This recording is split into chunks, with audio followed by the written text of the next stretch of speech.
not be asking any questions on redirect, so I don't know if you need him to take We them. will put that on the record, so.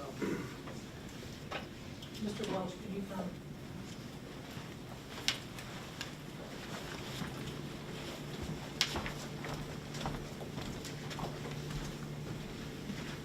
Good morning, Mr. Welch. Good morning.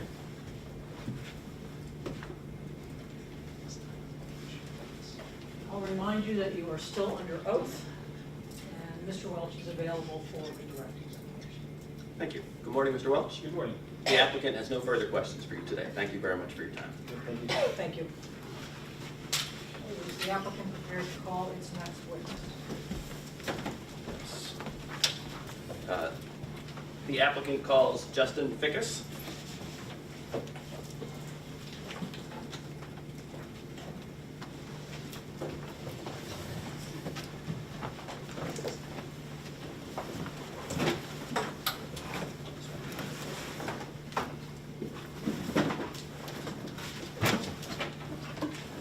Good morning, Mr. Fickas. Good morning.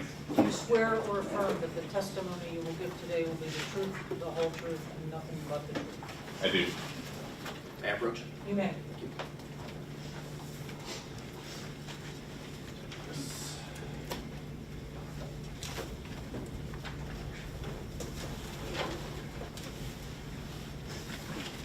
Good morning.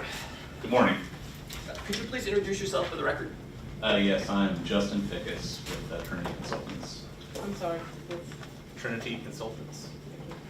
And Mr. Fickas, what is your business address?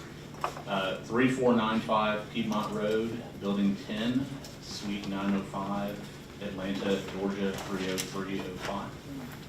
And Mr. Fickas, did you submit pre-filed written testimony on behalf of the applicant in this proceeding? I did. And did you submit more than one volume of testimony? Yes, I also filed a rebuttal testimony. So there's direct testimony and rebuttal testimony, correct? That is correct. And do you have a copy of your direct testimony and rebuttal testimony there in front of you? I do. And did you sign both volumes under the pains and penalties of perjury? I did. Do you have any corrections that you need to make to your testimony? Not at this time. Do you adopt your pre-filed written testimony as your testimony in this proceeding here today? I do. Thank you. Mr. Fickas is available for cross-examination. I get to go first. Good morning, Mr. Fickas. How are you? Good morning. Good. My name is Bryan Bertram. I'm counsel for the town of Weymouth. And let's just start right in. Okay. You said you work for Trinity. Can you turn to page 4 of your pre-filed direct testimony, please? Yes.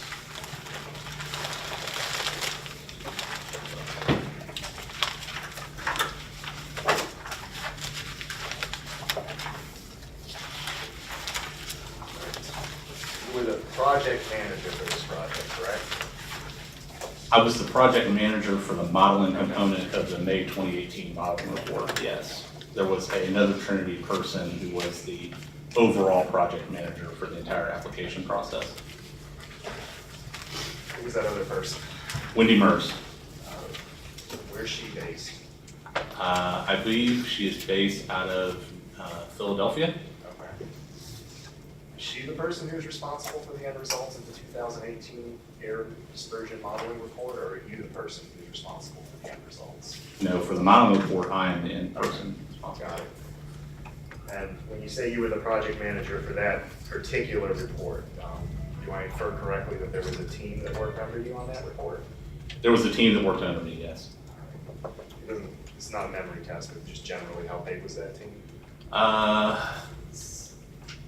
2 other persons, as I recall.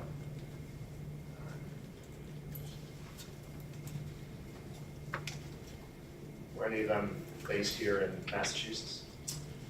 One of them, I believe, was, possibly at the time, I know she has since relocated, Amani Gupta. And you yourself, you're from Atlanta? I am. Have you always been in Atlanta? No, I have not. I am originally a Midwesterner from Indiana. Nice, I'm from Ohio. Good place. So, I take it you consider yourself experienced in air dispersion modeling? I do. And would you consider that experience limited to only straightforward modeling, or would you consider it to include more complex modeling as well? No, I would consider to include much more complex modeling. I have been a consultant and conducted air quality dispersion modeling for approximately 20 years and have done a wide range of different types of modeling for different clients. And this generally relates, just to orient everybody, to paragraphs 2 and 3 of your pre-filed direct testimony, still in your experience. Have you done any other air dispersion modeling analyses for projects or facilities or anything else in Massachusetts? Not specific to Massachusetts, no. So this is your first time for Massachusetts. Yes, that's correct. So I take it then that I can infer from that that you have no prior experience dealing with Massachusetts's allowable ambient limits and threshold exposure effects limits for air toxins. Is that correct? That is correct, but I would say that I have experience with many other states who have very similar guidelines.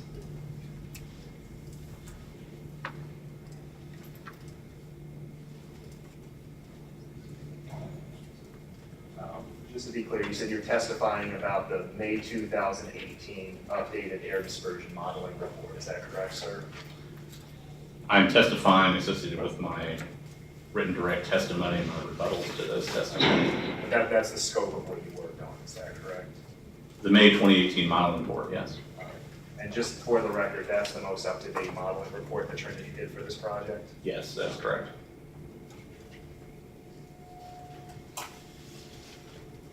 I know this is going to be oversimplified, so my characterization is wrong, please correct me. But when you do the air dispersion modeling, what you're essentially trying to do is that you're trying to model the concentrations of particular compounds that are projected to be released into the air by the facility, so that you can identify where those compounds will go, in other words, where they'll disperse, and at what concentrations. Is that generally accurate? Yes, I think that's generally accurate. All right.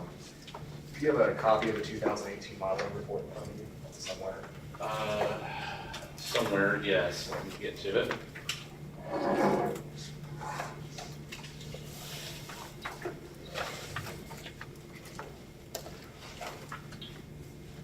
Yes, I have it. All right. In section 3.5 of that modeling report, I'll give you a chance to get there too, and then keep going. Yes, I'm here. So does that section of the modeling report that talks about this concept of receptor sites, is that among other things? Yes, that's correct. It explains the receptor grid that's established for the modeling for the application. Get right to where I want to go. Could you just generally explain what those are, please? Yes. When you run an air dispersion model, you have to select locations where the model predicts results. It's sort of a pseudo monitoring site, and the term that is used for those is called receptors. In this case, typically a fine receptor grid or points that are very close together are placed very near to the facility because that is typically where the highest concentrations are found from a particular source, closest to the source.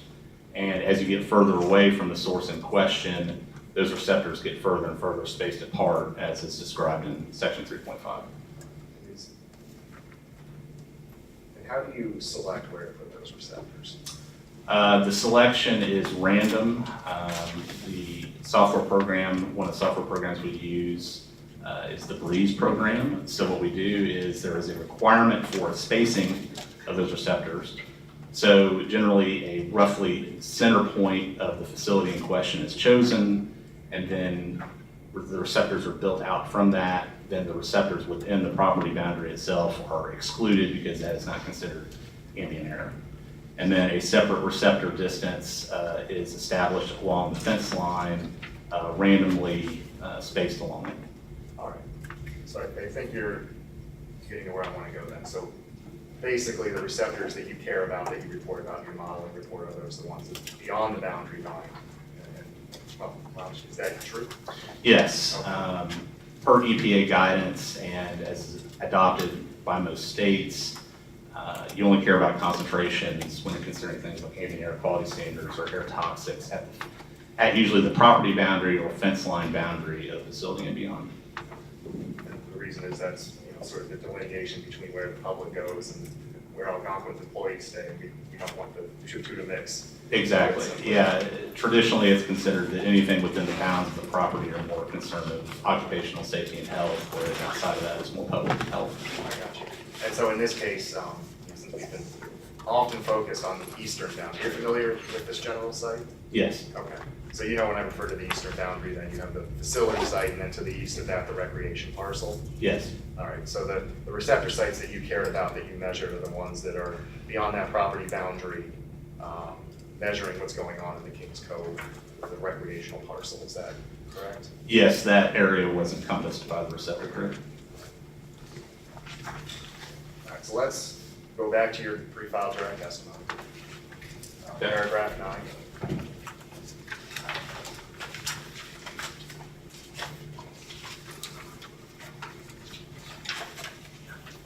Okay. So there you generally state that Mass DEP evaluates the emissions of air toxics in connection with its air permitting decisions. Is that a correct statement of your understanding? Yes, And in this particular case, Mass DEP requested that you conduct an air toxics modeling here, right? yes, that time frame actually occurred before my involvement with the project in 2016, I believe. And as I did the 2018 modeling report, I carried forward with that request. So do you know, was it Mass DEP that requested it, or was it Algonquin that suggested it? My general understanding of the permitting history, although this could be incorrect, but my understanding from review of the records and discussions with other Trinity personnel was that there was a request for the air toxics modeling to be conducted because it was not initially conducted with the initial application submittal. Okay.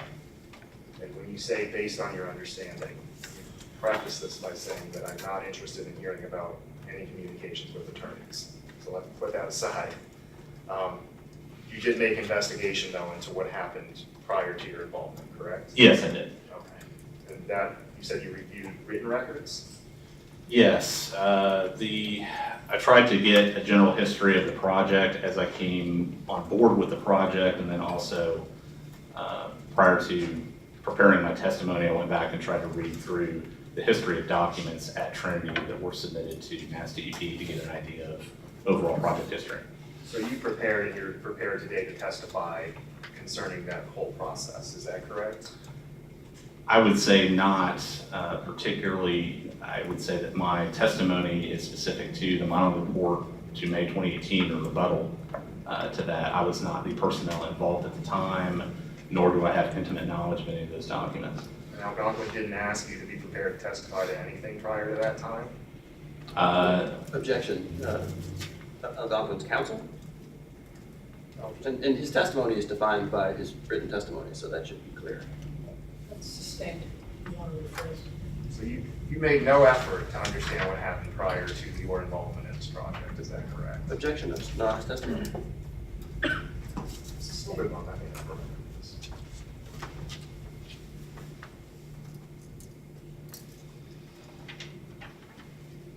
Go to paragraph 32 of your pre-file testimony, your direct testimony.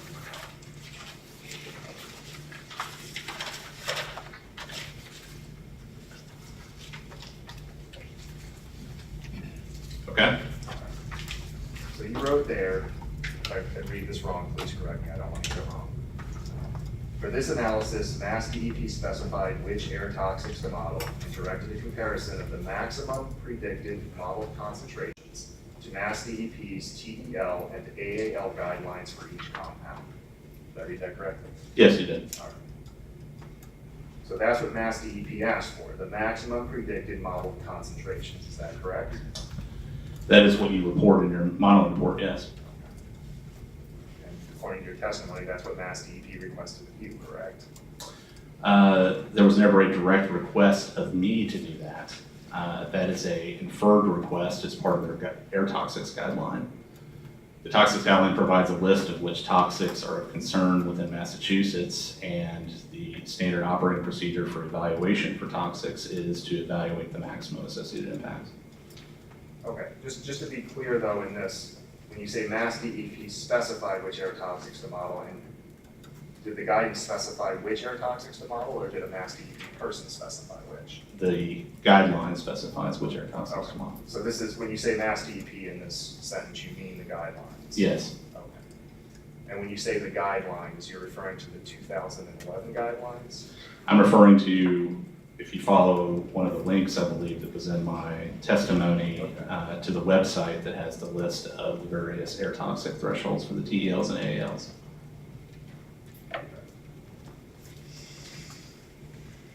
What is the document that's referenced in your pre-file? Can you give us the specific paragraph of that, just so I don't have any confusion on my record?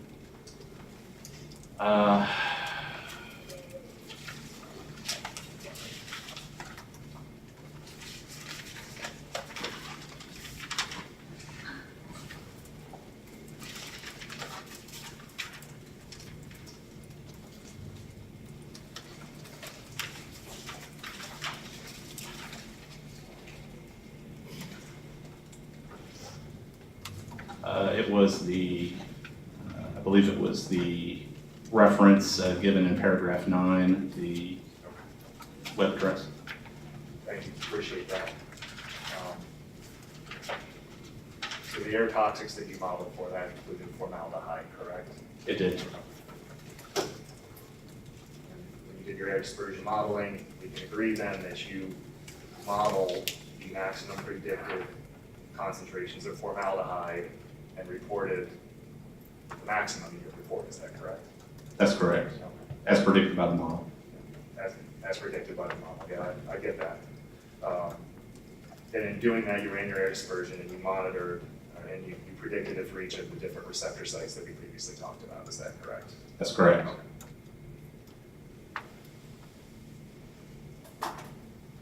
And in that May 2018 modeling report, you reported to Mass DEP that formaldehyde concentrations at their maximum predicted model concentration point would not exceed the state's allowable ambient limit for formaldehyde. Is that correct? Where are we? Just that we're in. Yeah, if you go, I think the table 413 in that report has the,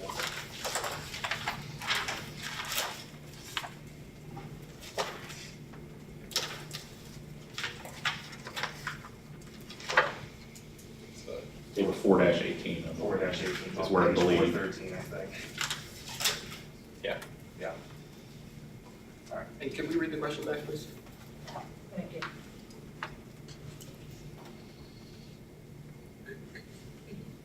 And in that May 2018 modeling report, you reported to Mass DEP that formaldehyde concentrations, their maximum predicted model concentration point, would not exceed the state's allowable ambient limit for formaldehyde. Is that correct? Yes, that's correct. And,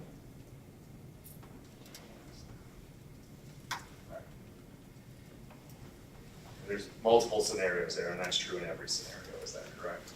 Yes, that's correct. When you did that May 2018 modeling, you didn't include any inputs related to startups of the turbine. Is that correct? That is correct, yes. Did Mass DEP ever request that you include any inputs for startups? Not to my knowledge. And again, your knowledge is based on your excluding counsel based on your investigation. Is that correct? That's correct. Okay. This is a fun one. Do you have the non-major comprehensive plan application in front of you? Which one? The actual, the 2018, the May 2018 application. Yeah, give me a moment here. All Large volume filter. right. I know, that's, finding stuff in it is not a lot of fun. Okay, yes, I have it. All right. Table B-1AJ. I'll give you a moment to find that.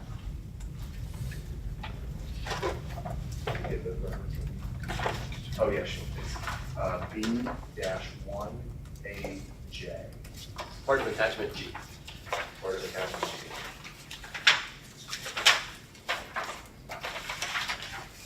Okay, I found it. All right, that's the table of the emission factors that are associated with it. Do I have that right? Yes, I believe this is a summary table of the calculations for different conditions and then the total estimated annual emissions. Okay. And reading that table, can we understand that emissions, well, does the table list emissions associated with, emissions factors for formaldehyde? Let's start there. Yes, it does. And if we go down to that line, can we agree that the emissions factor for formaldehyde in the column for startups is greater than for normal operations? It is. And how about for shutdowns? Is it greater for shutdowns too?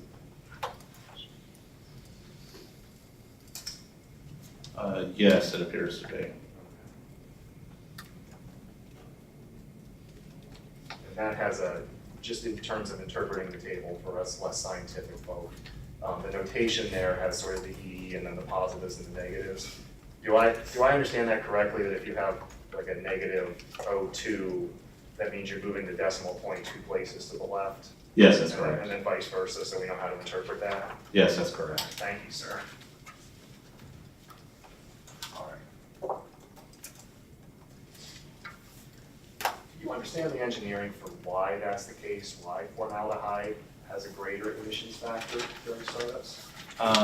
My understanding is, based on working on other applications of this type, that the oxidation catalyst involved is the emission control is not heated up and yet effective at the startup, and the formaldehyde is controlled to a very high degree once the source is running and operating, so the emissions are higher during that brief period of startup.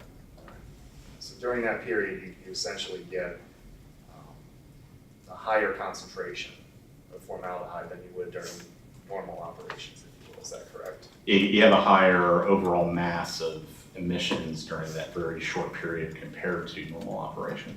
Almost like a spurt, isn't it? I would say it's higher. I don't know if you would, I don't know how I characterize the word spurt, but yes, it would be higher. Let's go to paragraph 9 of your rebuttal testimony. Okay. Can you just read for us the first 4 sentences of that paragraph?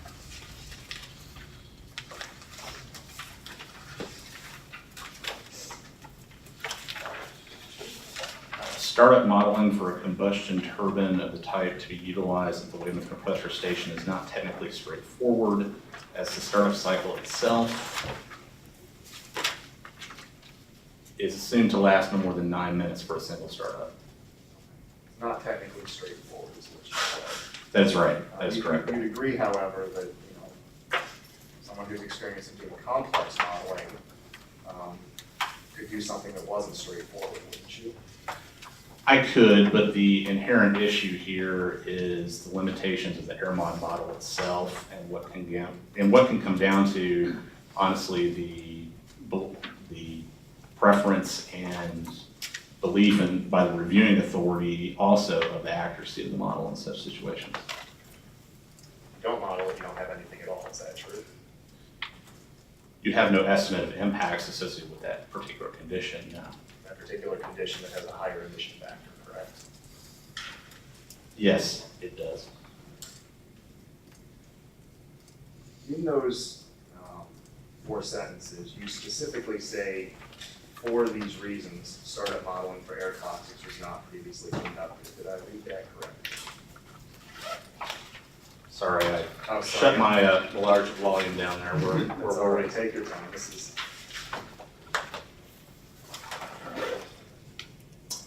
Mr. Bertram, can you remind us where we are? We're at paragraph 9 of the rebuttal testimony, the first 4 sentences. I believe the last sentence of those first 4 sentences says, for these reasons, startup modeling for air toxics was not previously conducted. Thank you. Did I read that correctly? Yes, that's correct. When you say for those reasons, was there a specific time when that decision was made? To my knowledge and understanding, no. I know that at one point in time, I was made aware of some public comments that had been made associated with this very issue. And I was told that part of the concern came in, as I've heard from in my work with other state agencies for turbines of a similar type, that modeling a short-term event that is so far sub-hourly, something that would happen for only 9 minutes, is not technically within the capabilities of the airmod model, so it was decided not to do as such. I have been directly involved in projects with other state agencies that have made similar decisions regarding startup modeling for these types of units. And those discussions you just referred to, were those with Mass DEP? No. These were with other Trinity personnel that had a history of working with the project. Did Trinity ever discuss the issue with Mass DEP?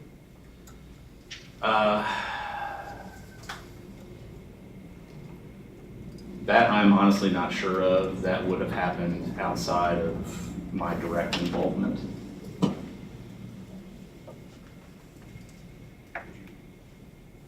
Putting aside counsel again, did you make any investigation of that issue before taking the stand today?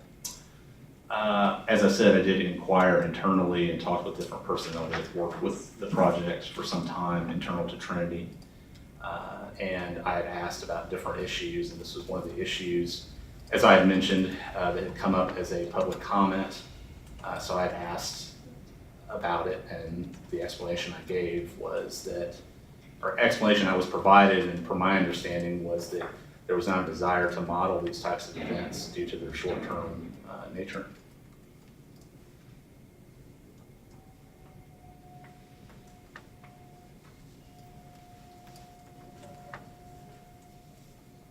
To the best of your knowledge, sitting here today, putting aside counsel,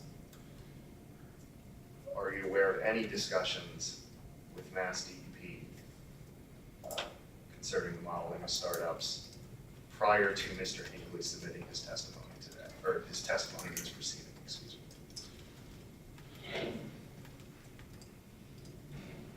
I would say that I'm aware, as I have seen correspondence associated with public comments internal to Trinity, where there were discussions internally, but again, I'm not privy, nor do I have direct recollection or knowledge of how any of those discussions would have occurred directly with Mass DEP. No. I'm not trying to torture you on this, I just want to make sure we have the record clear. So you've seen Keep your internal, voice up, please. I'm sorry. So just to be clear, you've seen internal Trinity documents. Again, I'm not interested in anything that might have been generated by counsel, but you've seen internal Trinity documents that reference the Mass DEP public comments, but you're not aware of anything that directly reflects communication with Mass DEP. Is that fair? I believe that's fair, yes. All right. Can we move to paragraph 10 of your rebuttal testimony? Yes.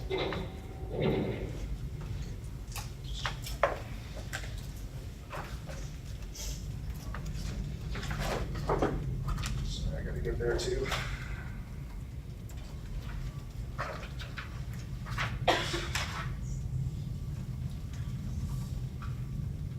So in this paragraph, you're talking about Mr. Hinckley's modeling, and at least one of the subjects you're talking about, and correct me if I get it wrong, is the frequency and the duration of the startup cycles that are projected at this compressor station. Is that fair?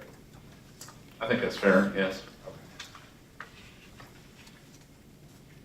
You take issue with Mr. Hinckley using a 30-minute startup. Is that also fair? Yes, that's fair.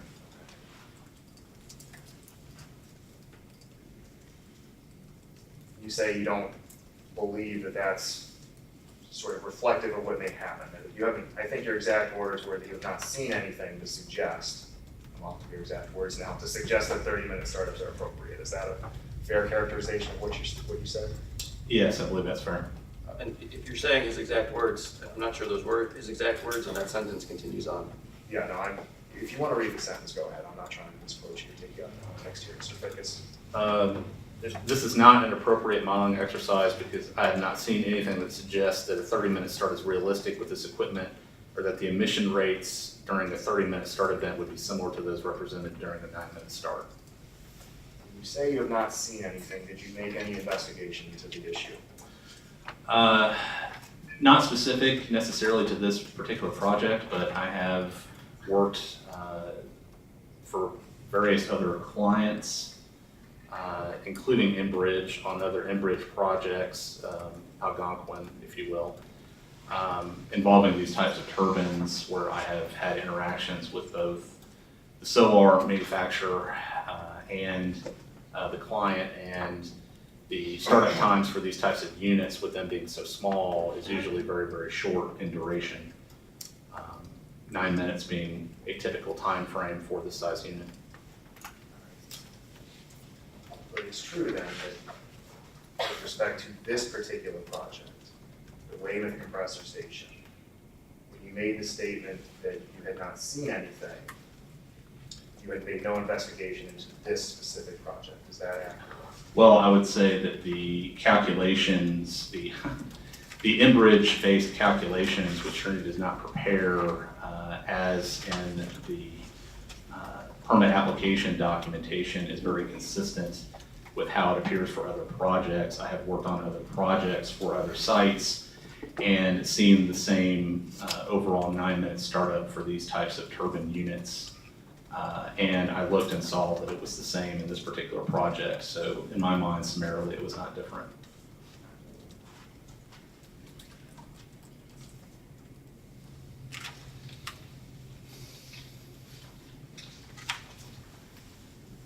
If you want to look at table 8D of the plan approval, if you have it there, it's a basic document. I'm sure we can find a copy.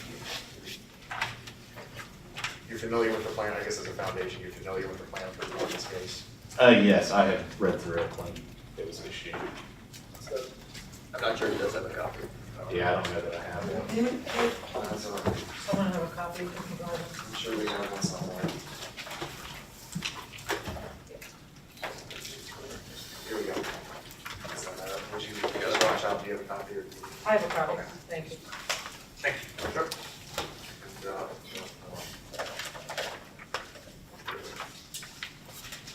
Send this over to Nick just so he knows what I. Oh, I got it. Actually, oh, okay. All right, this is what I put in front of you if you want to check. This one. Sure. All right.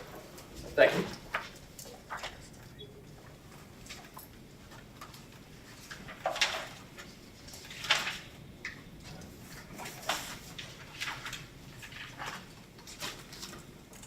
Which table we're going to again? I'm sorry. 8D.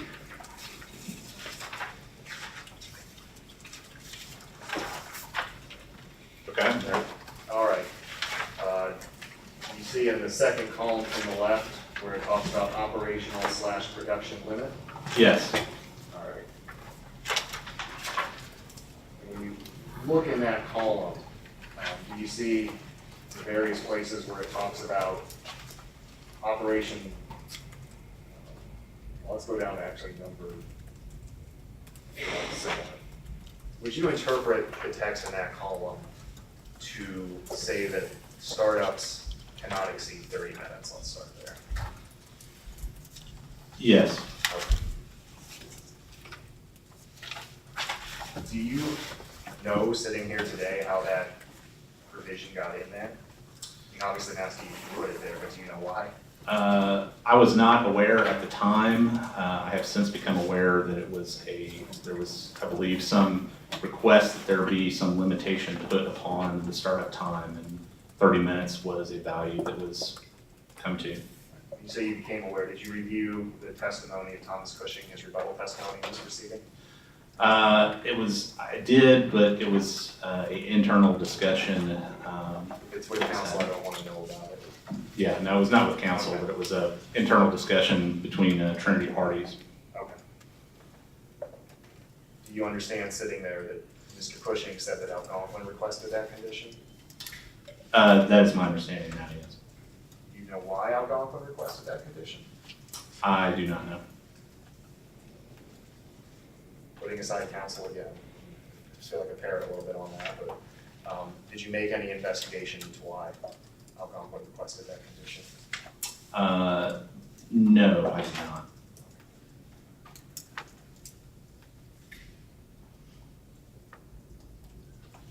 Sitting here today, do you have any reason to contradict Mr. Cushing's statement? No, I do not.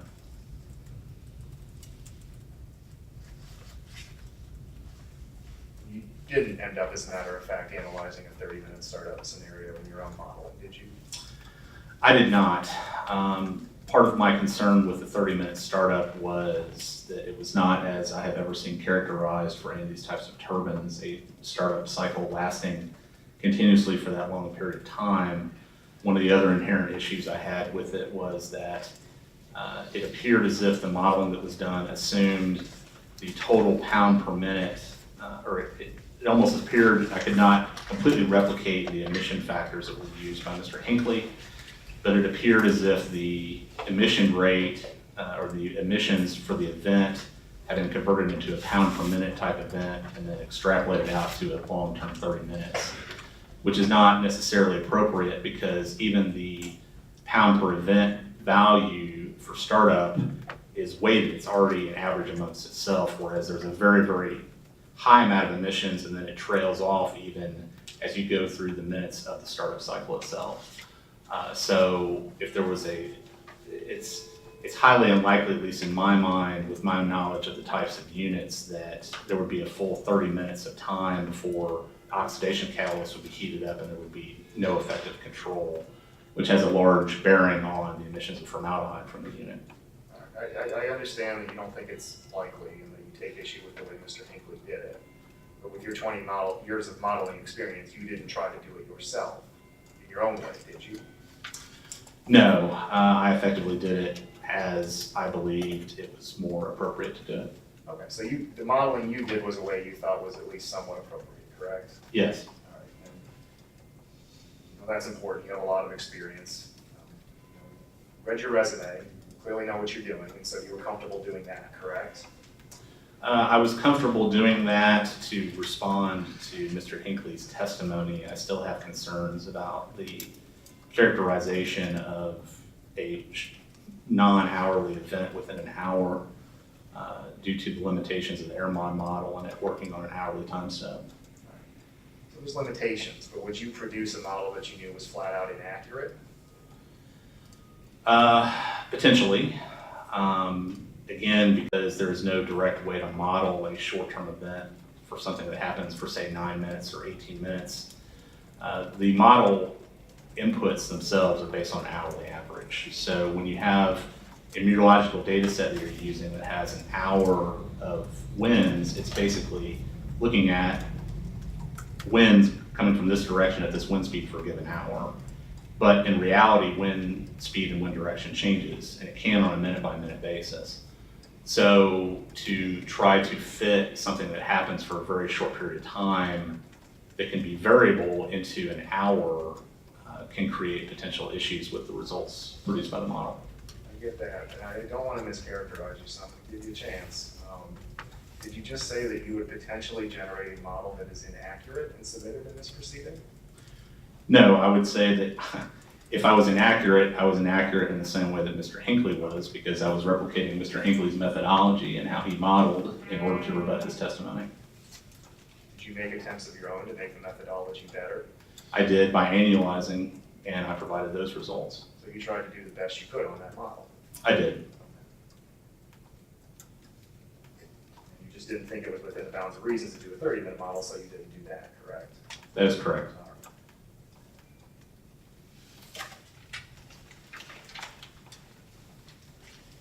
And just for the record, even though shutdowns have a higher emission factor, you didn't attempt in any way to include those in your modeling, did you?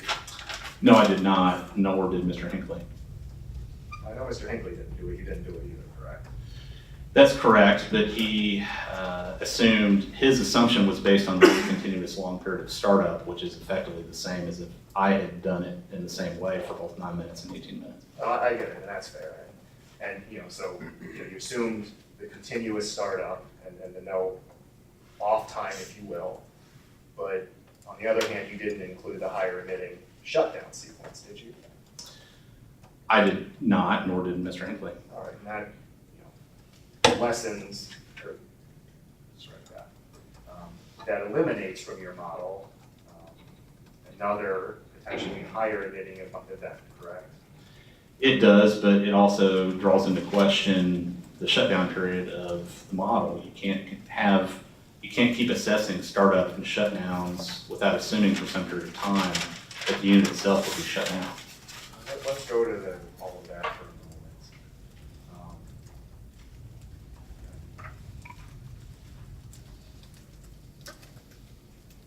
moment. Is there, what information can you point us to concerning the randomness or non-randomness of shutdowns at this proposed compressor station? I cannot point to anything directly within my testimony.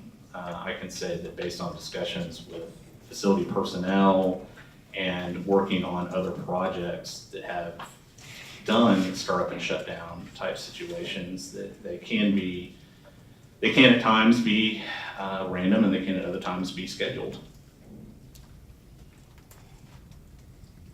So there is the potential for an inherent randomness in when they're going to occur.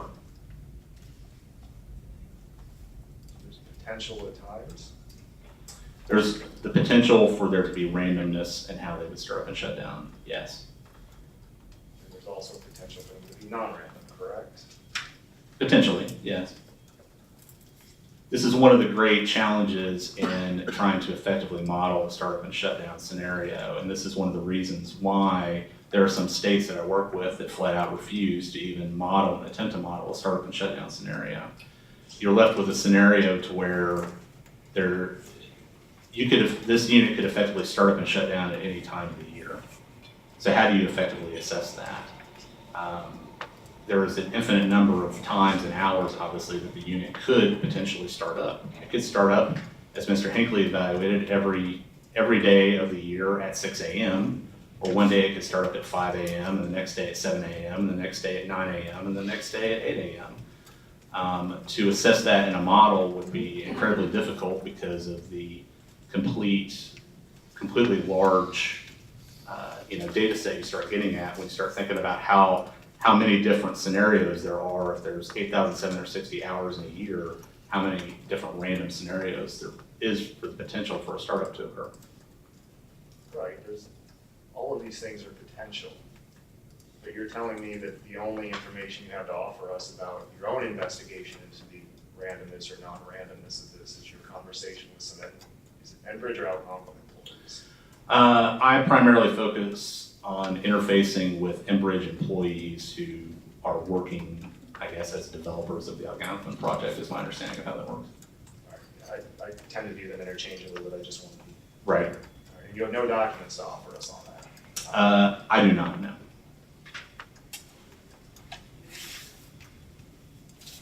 You didn't ask those Enbridge employees to give you any documents, did you? Objection. Where are we in the testimony now? Paragraph 27, for example, talks about normalizing a random event. I think that's in the rebuttal testimony. If you could direct us to Maybe in the draft.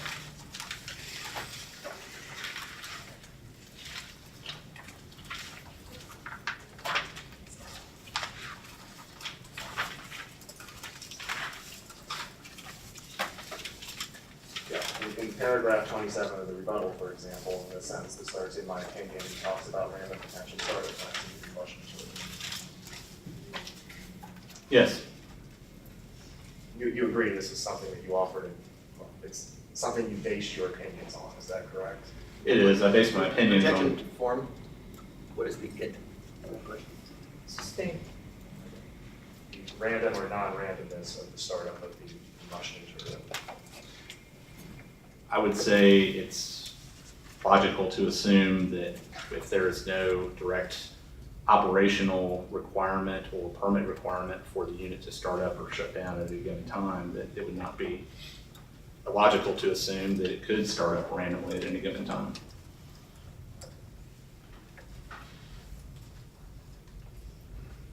Let's just try to get quickly through this So you go to paragraph 17 of your rebuttal testimony.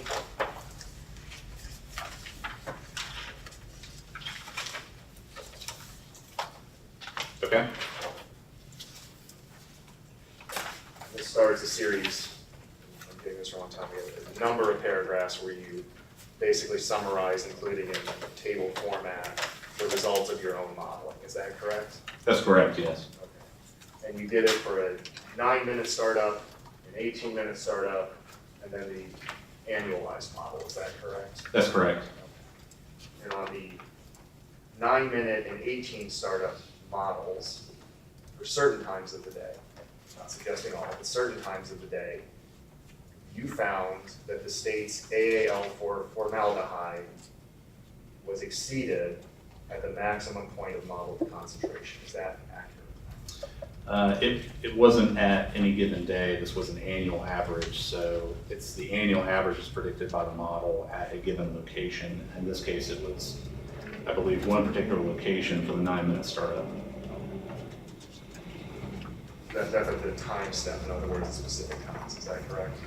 No, it's not specific times. It's an annual average. So the model calculates hourly impacts at each receptor, and then the model rolls up an average at each receptor. So the annual average impact at that given location, as predicted by the model, was over the AAL. Okay. It exceeded the AAL. Again, the maximum point of model concentration.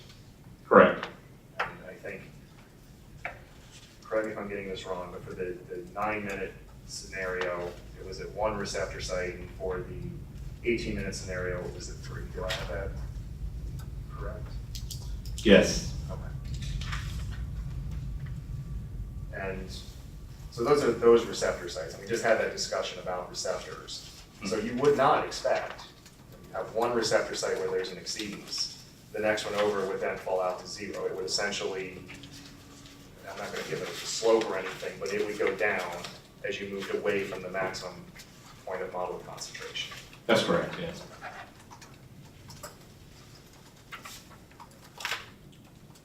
And again, you agree that when Mass DEP originally asked Algonquin to do this modeling, they asked you to model it at the maximum point of model concentration.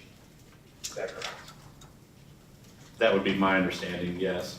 And that's consistent with, just outside of air toxics, with other, not all, but other types of air modeling that's done for other types of pollutants too. Is that an accurate statement? Objection.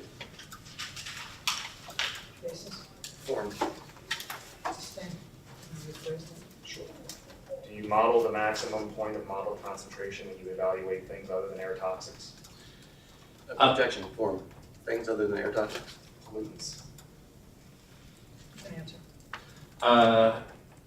Yes and no. Depending on the particular pollutant and the analysis involved, there are times when you actually do not look at the highest maximum concentration. For example, for 1 hour NO2, the form of the standard is the 98th percentile of the daily maximum 1 hour NO2 concentrations, which works out to the 8th highest value. So it's kind of the 8th highest maximum. If that makes sense. And I would also add for air toxics, it is also not unusual that although you do report a maximum result, that is not necessarily the end of the analysis.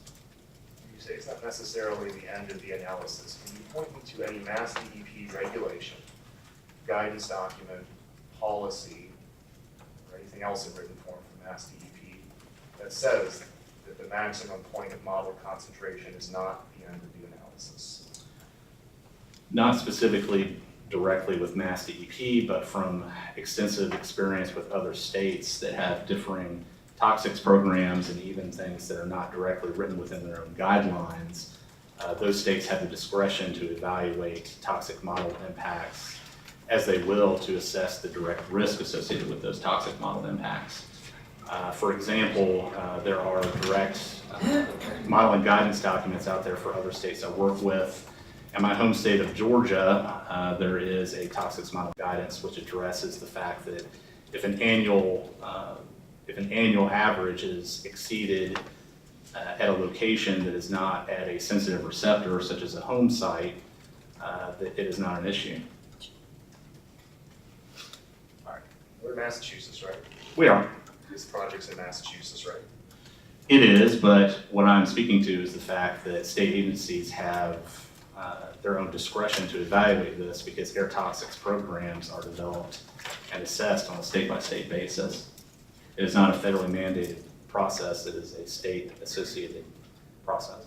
Being in Massachusetts, we look to the state of Massachusetts' guidance, correct? Yes, Are not prepared to point me to any Massachusetts regulation, policy, guidance document, or other written document that says that we go beyond the maximum model predicted concentration. Is that correct? I would say no, but that does not preclude them from evaluating and making their own independent decisions based on the results.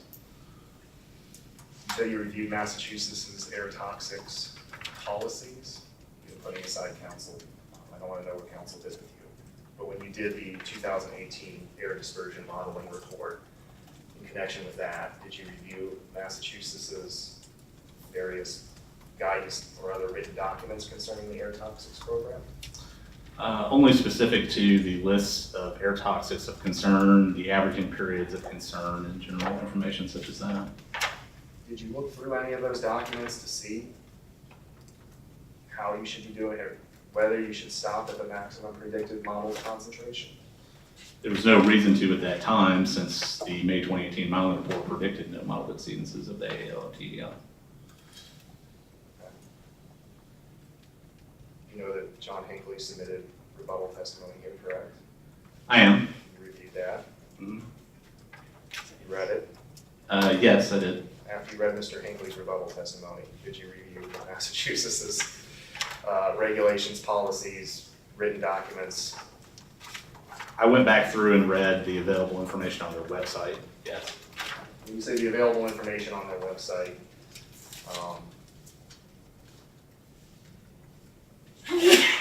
did you, what do you mean by that? Could you just give me a little more of a description on that? Yes, I would refer back to specifically the web address noted in my paragraph 9 of my pre-filed direct testimony, as well as a document on that website, which I also referenced as one of my footnotes, which describes how Mass DEP reviews and updates at times their TL and AAL values. You testified that Mass DEP asked you to model the maximum predicted concentrations. Did you ever discuss with them what you should do? Did you have any discussion with Mass DEP after you read Mr. Hinckley's rebuttal testimony? No, I did not. Okay, so you never asked them what you should do if there was a possible exceedance? No, I did not, as I felt that would, at the time, also be perhaps improper, as I wanted to do my own independent analysis.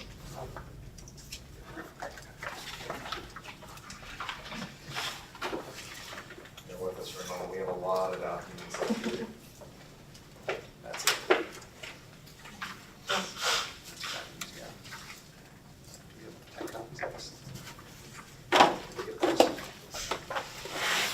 So did you review a document entitled The Chemical Health Effects Assessment Methodology and the Method to Derive Allowable Ambient Limits, Volume 1, dated February 1990, from the Commonwealth of Massachusetts Department of Environmental Protection? Could we see it, please? I'm just asking if you reviewed it first. I'll say it was a mouthful of a name, it might be helpful for him to see this without him. That's fair. The documents from the past one. Can we get that marked for identification, please? Yes.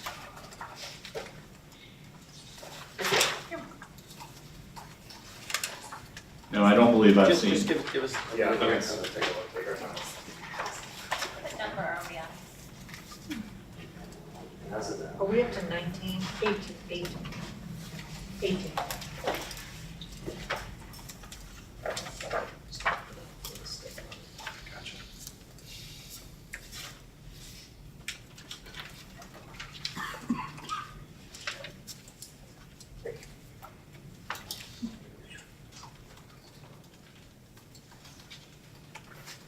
Mr. Fickas, I just ask that you pause for a second after you hear the questions that are being asked so that I have an opportunity to object and catch up.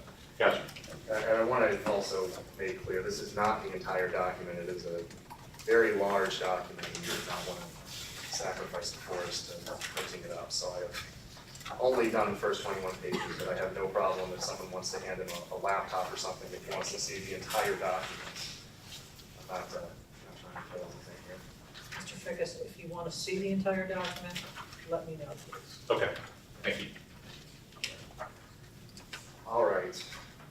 So, sir, before sitting here today, have you reviewed this document? No, I don't believe I've seen this document. I have reviewed a 2011 document on DEP's website, which discusses updates to their values, which may be an updated version of this document. I'm honestly not sure. Can you flip to page 21, section 7? Can you also orient us to the testimony that you're asking about, please? I'm asking about the point of maximum concentration. So, since tables, I think we talked about it a number of times, I'm sure I can get it. He testified to it, I can go back and figure out where that was. That would be helpful, thank you.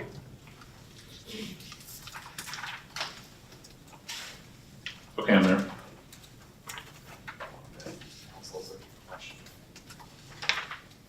Could you repeat the page number? 20.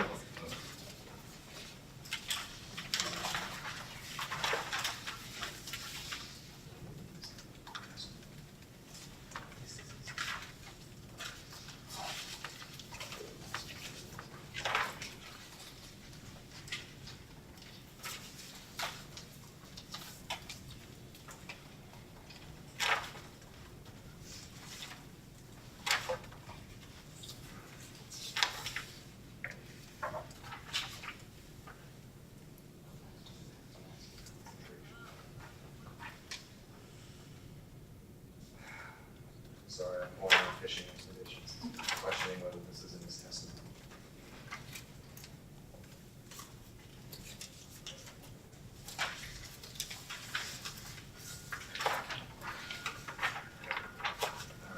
The rebuttal is rebuttal. The rebuttal paragraph 20, I believe, you refer to the concept. If you could keep your voice up, please.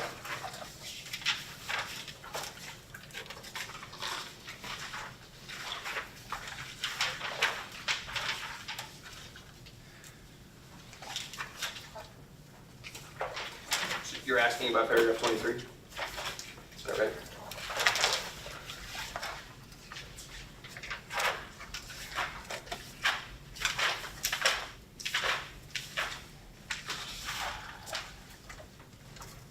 Go to paragraph 32 of your pre-filed direct testimony, air toxics modeling, the last sentence.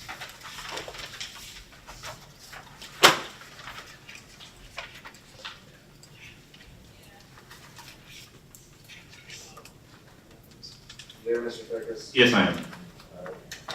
The last sentence of paragraph 42. For this analysis, Mass DEP specified which air toxics to model and directed a comparison of the maximum predicted modeled concentrations to Mass DEP's TEL and AAL guidelines for each compound.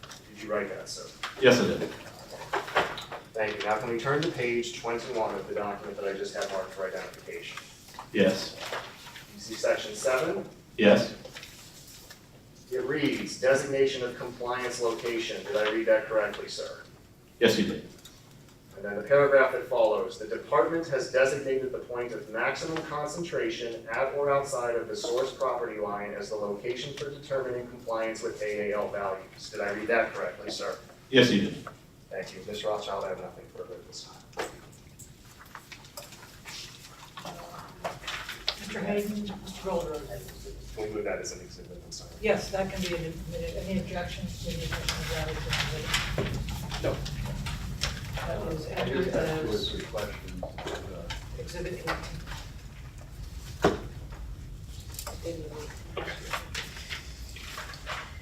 Mr. Goldrosen, Mr. Hayden. If he has a couple, you can go first. Clarify in paragraph 1 of your direct testimony, if you're, You're gonna have to speak up. sure. Paragraph 1 of your direct testimony, just here, if we could just clarify. How long have you worked at Trinity? Approximately 9 years. Okay. And you indicated in Cross that, when did you begin working on this project? The first time I remember ever becoming involved or hearing about the project was in 2017. I was asked a few questions about some public comments. As a modeling expert, there were some modeling comments. That was kind of a parachute in and out, I would call it. And then in 2018, there was a need for a modeler to come in and help out an expert modeler with the May 2018 model report, which is how I got more functionally involved at that time. All right. You were involved with the May 2018 report, not really so much with what preceded it. That's correct. Okay, thank you. And in your cross, do I understand correctly, the procedure you follow is the data that you input into the model in terms of the emissions data, that's provided by Algonquin, by an applicant? It is. At times, as a consultant, the consultant themselves develop the emissions as part of a project.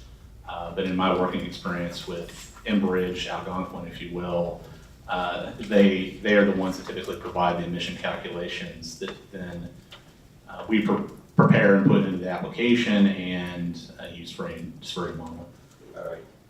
Now, if you could turn in your rebuttal testimony to paragraph 33.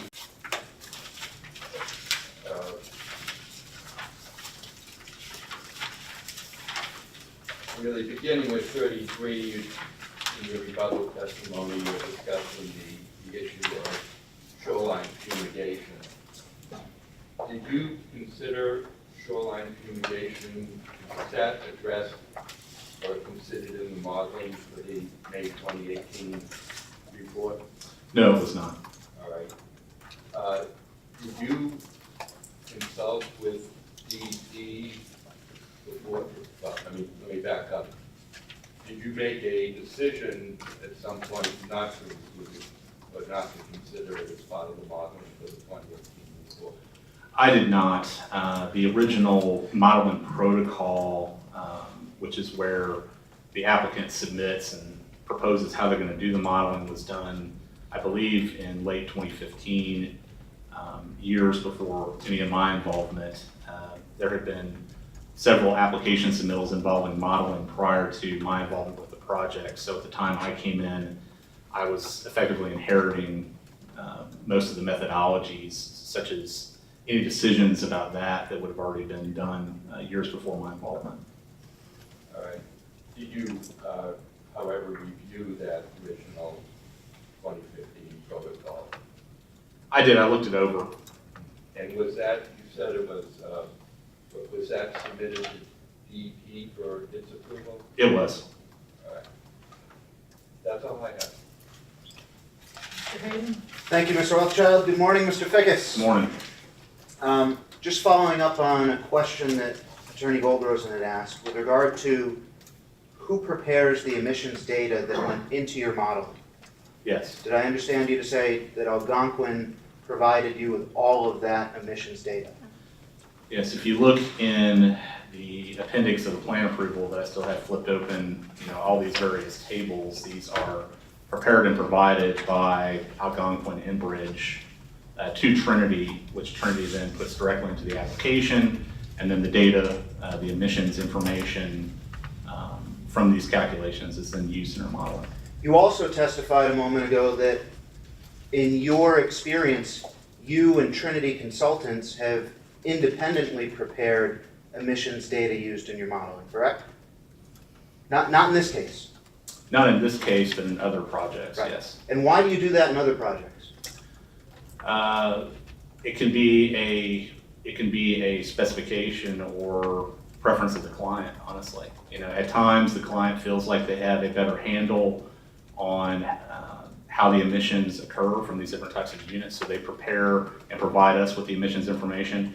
And other times the clients are not as sophisticated and do not understand how to do that and rely upon us as consultants to prepare that information. Did Trinity have a conversation with Algonquin in this case concerning why Algonquin was providing all of the emissions data for Trinity's air dispersion modeling?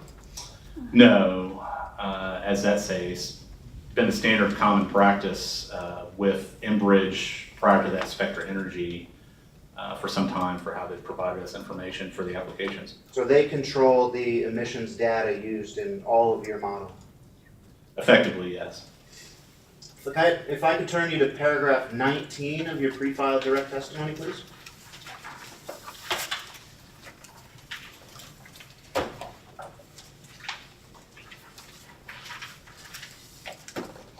Yes. This discusses the selection of the urban or rural dispersion coefficient. Yes. Am I understanding your air dispersion modeling report correctly that in making this decision, you utilized the 1992 National Land Cover data information? That is correct. Do you also understand there is more recent National Land Cover data information from 2011? Yes, I am. Why not use the more recent information? The air surface program is not capable of processing any data. At the time, the air surface program that was available was not capable of processing any data outside of that 1992 data. What year were you running this dispersion modeling?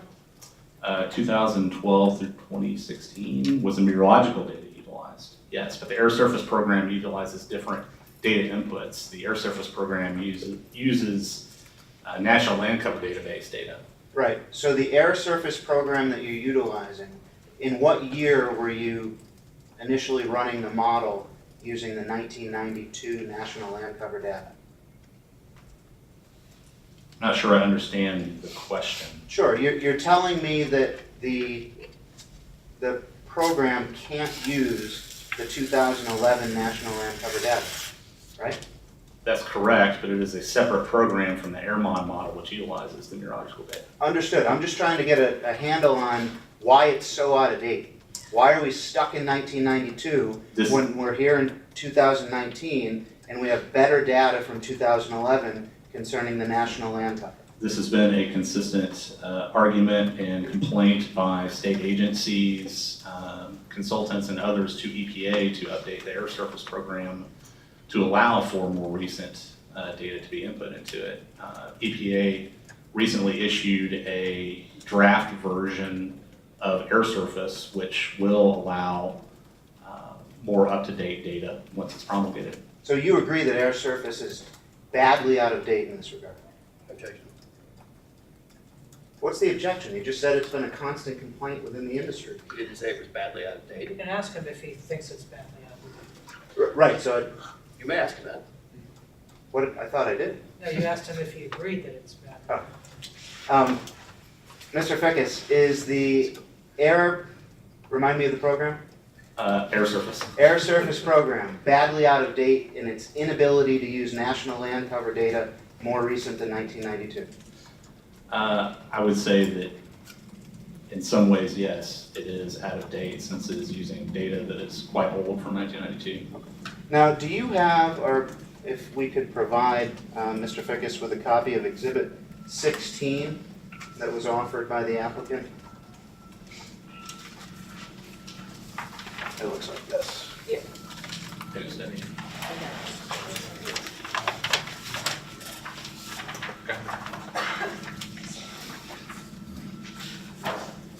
Yes, I have it. Okay. If I can turn your attention to, in the top left corner, it says page 5216. Okay, give me a moment. Sure. Okay, I'm there. And then within the section entitled Recommendations 7.2, Dispersion Coefficients 7.2.1.1, Land Use Procedure, Roman numeral 1. Yes. This talks about using the hour method and the population density procedure method, correct? It does. Are you familiar with those methods? Yes, I am. And if you continue to subparagraph D at the bottom of the first column, you with me? Yeah. The very last line states the urban influence in air mod is scaled based on a user-specified population. Do you see that? I lost you, I'm sorry. Sure. Okay, no, I got it, I'm sorry. I was looking at the end of the paragraph, not the end of that part of it on the page. Understood. Would you read the remainder of that paragraph, starting with for non-population? For non-population oriented urban areas or areas influenced by both population and industrial activity, the user will need to estimate an equivalent population to adequately account for the combined effects of industrialized areas and populated areas within the modeling domain. Selection of the appropriate population from these applications should be determined in consultation with the appropriate reviewing authority in the latest version of the AirMod implementation guideline. So that guidance gives you some flexibility to account for a particular population density, correct? It does. And did you have any discussions with the department concerning that flexibility that you could use with the AirMod program? Not specific to use of, I guess, that population density parameter, no. And could you read the next paragraph, please? Beginning with E. It should be noted that AirMod allows for modeling rural and urban sources in a single model run. For analyses of whole urban complexes, the entire area should be modeled as an urban region if most of the sources are located in areas classified as urban. For tall stacks located within or adjacent to smaller, moderate-sized urban areas, the stack height or effective plume height may extend above the urban boundary layer and therefore may be more appropriately modeled using rural coefficients.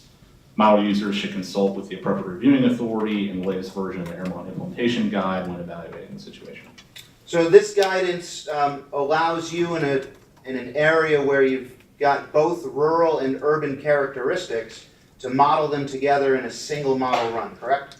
Yes, that's possible. That there is that option within the AirMod model itself to do that. Did you have conversations concerning the option to model rural and urban sources in a single model run with the department? No, I did not. Would you read paragraph F, please? Buoyancy-induced dispersion, as identified by Pascal, is included in the preferred models and should be used where buoyant sources, e.g. those involving fuel combustion, are involved. Does that apply to this? It's included in the preferred models, but I don't know that it would particularly be pertinent to this questioning. Did you have any conversations with the department about buoyancy-induced dispersion as identified by Pascal? No. In the third column, do you see Roman numeral 2 beginning with shoreline fumigation? Yes, I did. Would you read that paragraph for us? Fumigation can be an important phenomenon on and near the shoreline of the bodies of water. This can affect both individual plumes and area-wide emissions. When fumigation conditions are expected to occur from a source or sources with tall stacks located on or just inland of the shoreline, this should be addressed in the air quality models analysis. The EPA has evaluated several coastal fumigation models, and the evaluation results of these models are available for their possible application on a case-by-case basis when air quality estimates under shoreline fumigation conditions are needed. Selection of the appropriate model for applications where shoreline fumigation is a concern should be determined in consultation with the appropriate reviewing authority. Do you agree with that paragraph? I would say so. I would say when it's identified as a potential concern that it should be addressed. Did you consult with the department concerning shoreline fumigation prior to the pre-filed direct testimony that was submitted in connection with this proceeding? No, I did not, given that I had come into the project roughly 2 to 3 years after the initial applications had been submitted and modeling protocol documentation had been submitted to the agency, that such a issue would have been presumably addressed prior to that. Are you aware of any Trinity Consultants employee that consulted with the department concerning the shoreline fumigation modeling option in connection with the air dispersion modeling for this project? I'm not, no.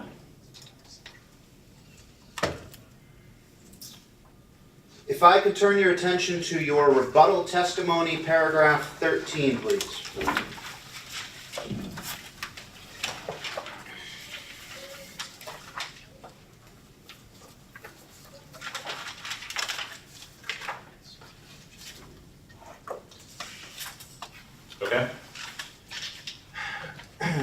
You state that you properly calculated the emissions for formaldehyde, correct? That's correct. How do you know that?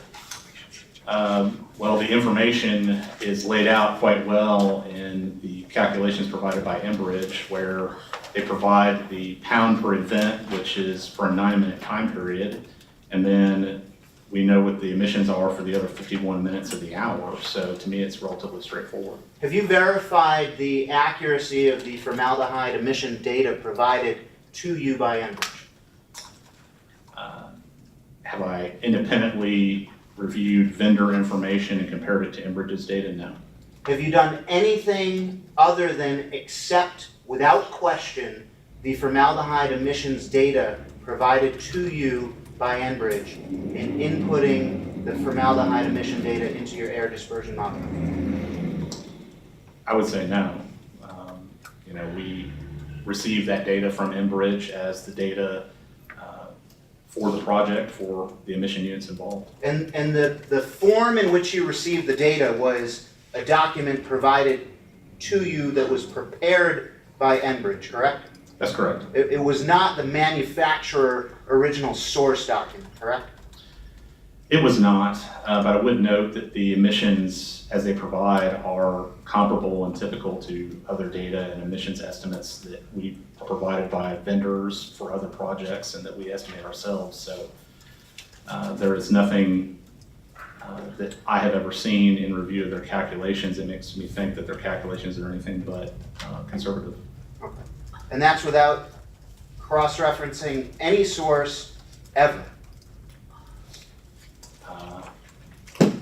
I would say no, as I had just stated, based on knowledge of other projects and assessment of emissions from other similar turbine units for other projects, that the emissions are not unreasonable. How many other solar turbine units with the emission specifications involved in this project have you worked on? Oh, goodness. I don't know, many. Various other projects for Enbridge, various other projects for other gas companies. Trinity works for numerous companies of the same type as Enbridge. Also turbines of this type at industrial sites for combined heat and power projects.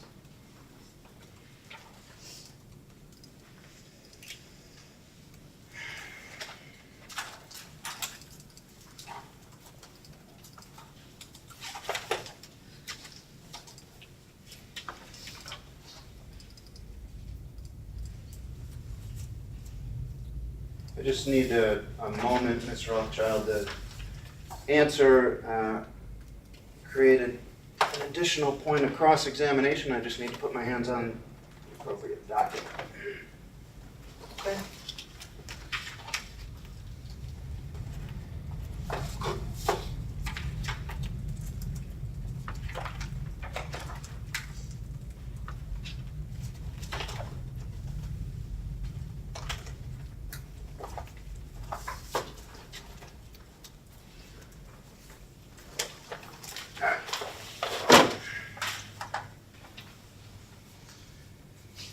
So,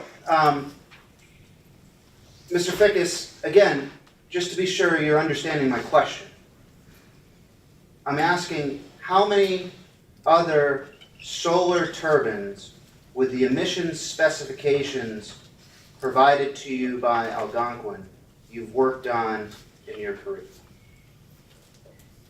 You mean explicit to this turbine type for them? 3, 4, maybe 5, I don't know. There are various, obviously, solar turbine types.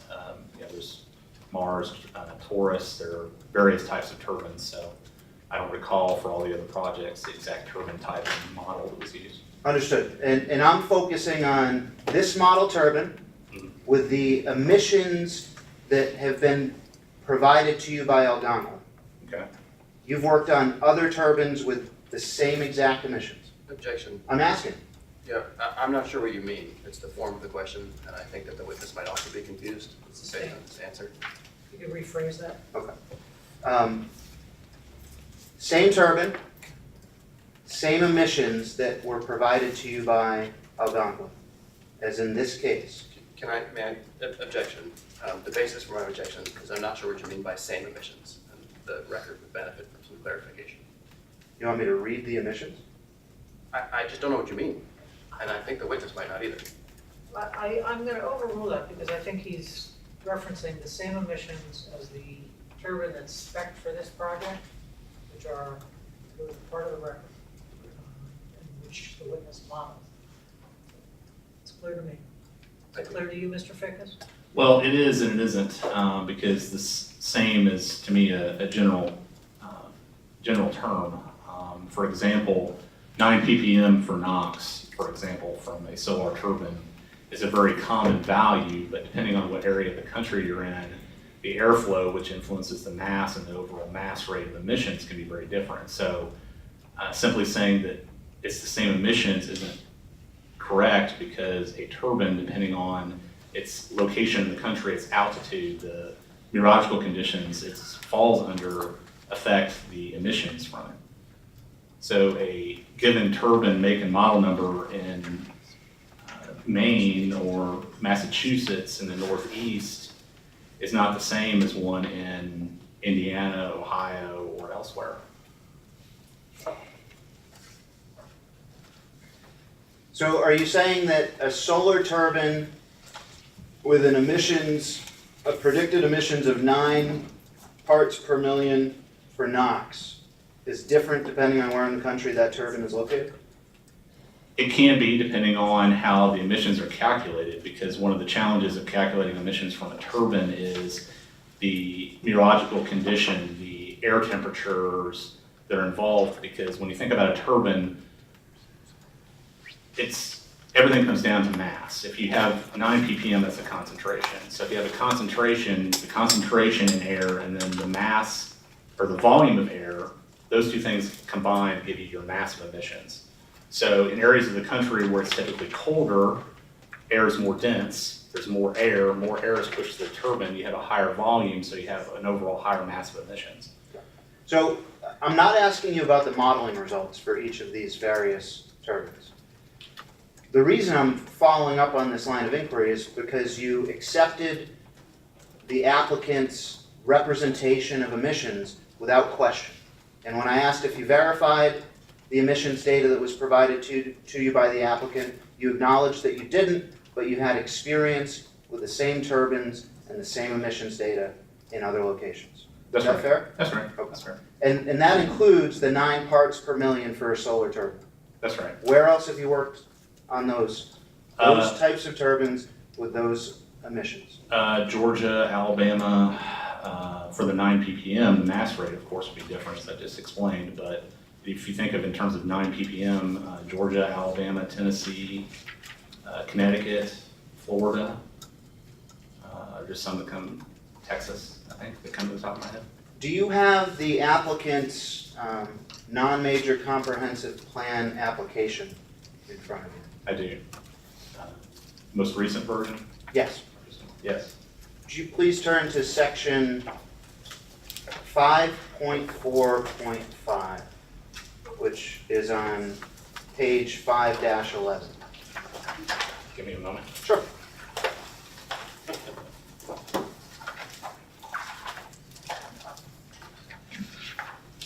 Mr. Hayden, can I have the page again, please? Sure. I'll give you section and page.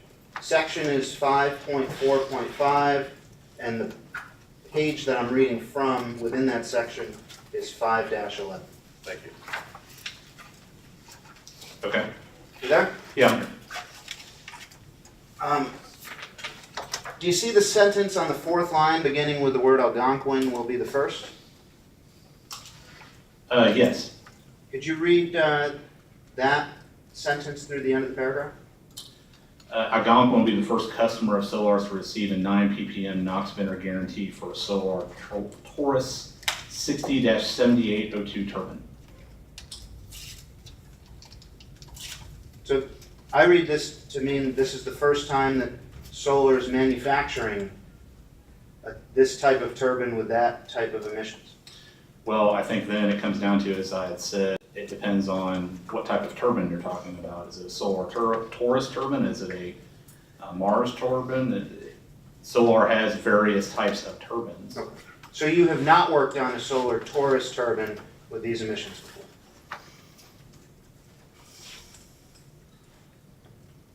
Specific to the NOx 9 ppm, I am honestly not sure. Because I may be incorrect, but I had thought that on a project, other Enbridge project for Taurus turbines, we were using 9 ppm as a NOx value. As I did not prepare the specific language for the plan approval, I can't speak to its validity. Okay, but under oath here today, can you say you have worked on another solar Taurus turbine with emissions of 9 ppm NOx? I cannot directly recall that I have. And with back to paragraph 13 in your rebuttal testimony.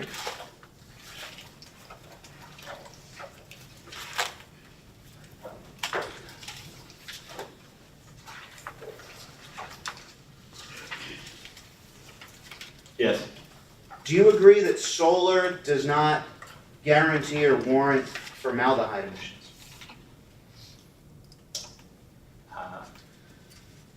I have no direct knowledge of that. I know that the applicant, in this case, Enbridge Algonquin, receives data that they use for their emission estimates from solar. And you also understand there's an oxidation catalyst that's used in connection with the turbine, correct? I do. And that's not manufactured by solar. I do not have direct knowledge of that, but You don't know one way or the other? I don't know one way or the other. You certainly who the have. manufacturer is. I'm sorry, I didn't mean to interrupt you. No, I don't know for one way or other who the manufacturer of the catalyst itself would be. You certainly have never seen a guarantee or warranty from any manufacturer concerning the formaldehyde emissions from this compressor station. Not from this explicit compressor station, no. And you also understand that at startup, the oxidation catalyst is ineffective. It is for a portion of the startup, yes. Do you have any idea what portion of the startup the oxidation catalyst is ineffective? Particularly for the beginning portion, but a direct linear scale of when it starts to come online, no, I do not. You've not seen that data. Not for this particular project, no. And the absence of that data coupled with the length of the startup makes it, did I understand your testimony to be impossible to model with complete accuracy? I would say it would be difficult to model with complete accuracy any sub-hourly event that you attempt to fit into an hourly time step of an airmont model. And you discussed earlier this morning in your testimony the absence of any attention in the modeling to periods during which the turbine would be shut down, correct? That's correct. Do you have any understanding with each startup and shutdown sequence, the length of time that the turbine remains shut down before the startup sequence is reinitiated? No, although I would presume. You're under oath, so I give you that warning. Okay, well, I would say that based on experience with other industries and other use of turbines, one does not usually shut something down if the intention is to immediately start it back up. So there would presumably be some period of time between when they would shut down and when they would start up, otherwise why would they shut down? Well, that's why I'm asking you the question, sir. And my question is, do you know what length of time the turbine remains shut down with each shutdown and startup sequence? No, I do not. But you do agree that each time that turbine is started up, there is an unreduced emission of VOCs that's dispersed into the atmosphere. I believe that is as displayed in the calculations with plan approval, yes. And that specific unreduced dispersion of VOCs into the atmosphere is something that you are unable to model with complete accuracy. I would not say that I am unable, I would argue that anyone is unable to model with complete accuracy given the limitations of the model itself. Fair enough. I did not mean to put that on you, but you agree that you're included with everyone. Yes.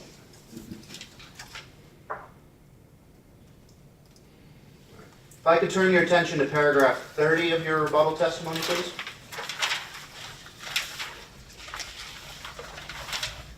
Okay. Talk about, I'm sorry, hold on. sure, take your time. Page 30 instead of paragraph 30. Okay. You have discussion in your testimony about shoreline fumigation. Yes. You do agree that that is a recognized parameter in air dispersion modeling, correct? It is a potential condition that could occur given certain atmospheric conditions, yes. And in response to Dr. Nordgaard's testimony, did you, I'm changing topics here, did you conduct marine vessel air dispersion modeling? I did as part of my rebuttal testimony. And I believe that's discussed in paragraph 32?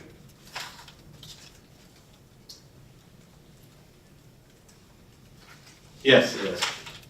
Now, we had some testimony earlier this morning about the maximum impact area. Right? I don't know. For placing NOx emissions? Well, the location of maximum impact, yes. Right. So does that apply to marine vessel air dispersion modeling as well? It would apply to modeling of any particular source, that atypically the maximum impact from that source is somewhere at or near to that particular source. Now, for the marine vessel modeling that you completed, you placed the marine vessel source 1,100 feet northwest of the facility, correct? That's correct. And 1,100 feet northwest of the facility is not the maximum impact area under your modeling, correct? It is not. That maximum impact area is closer to Braintree, Electric, and Light, correct? It is. And that's south of the facility, correct? Yes, I believe it is.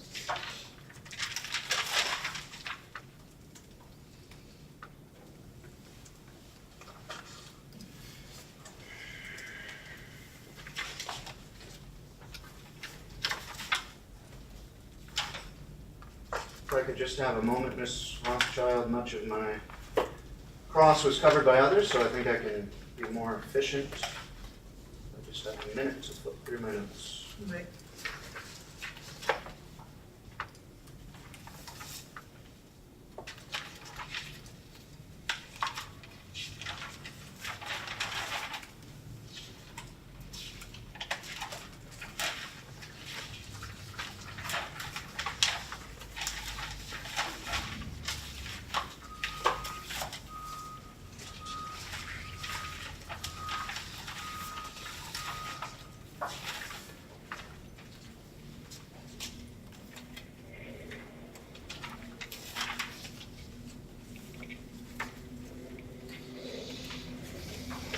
Okay. Mr. Fickas, if I could turn your attention to paragraph 24 of your pre-filed direct testimony. Okay.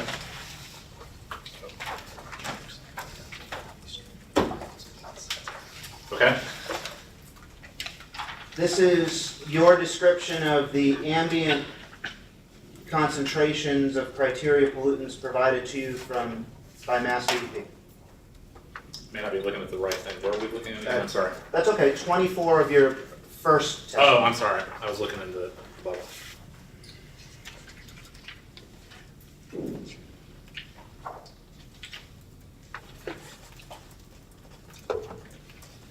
Okay, now I'm here.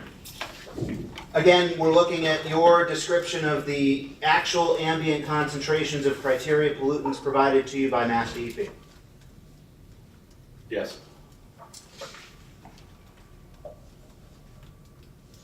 Do you agree that ambient concentrations of criteria pollutants taken from the project site and immediate area is more reliable data for modeling criteria pollutants than using data taken from several kilometers away?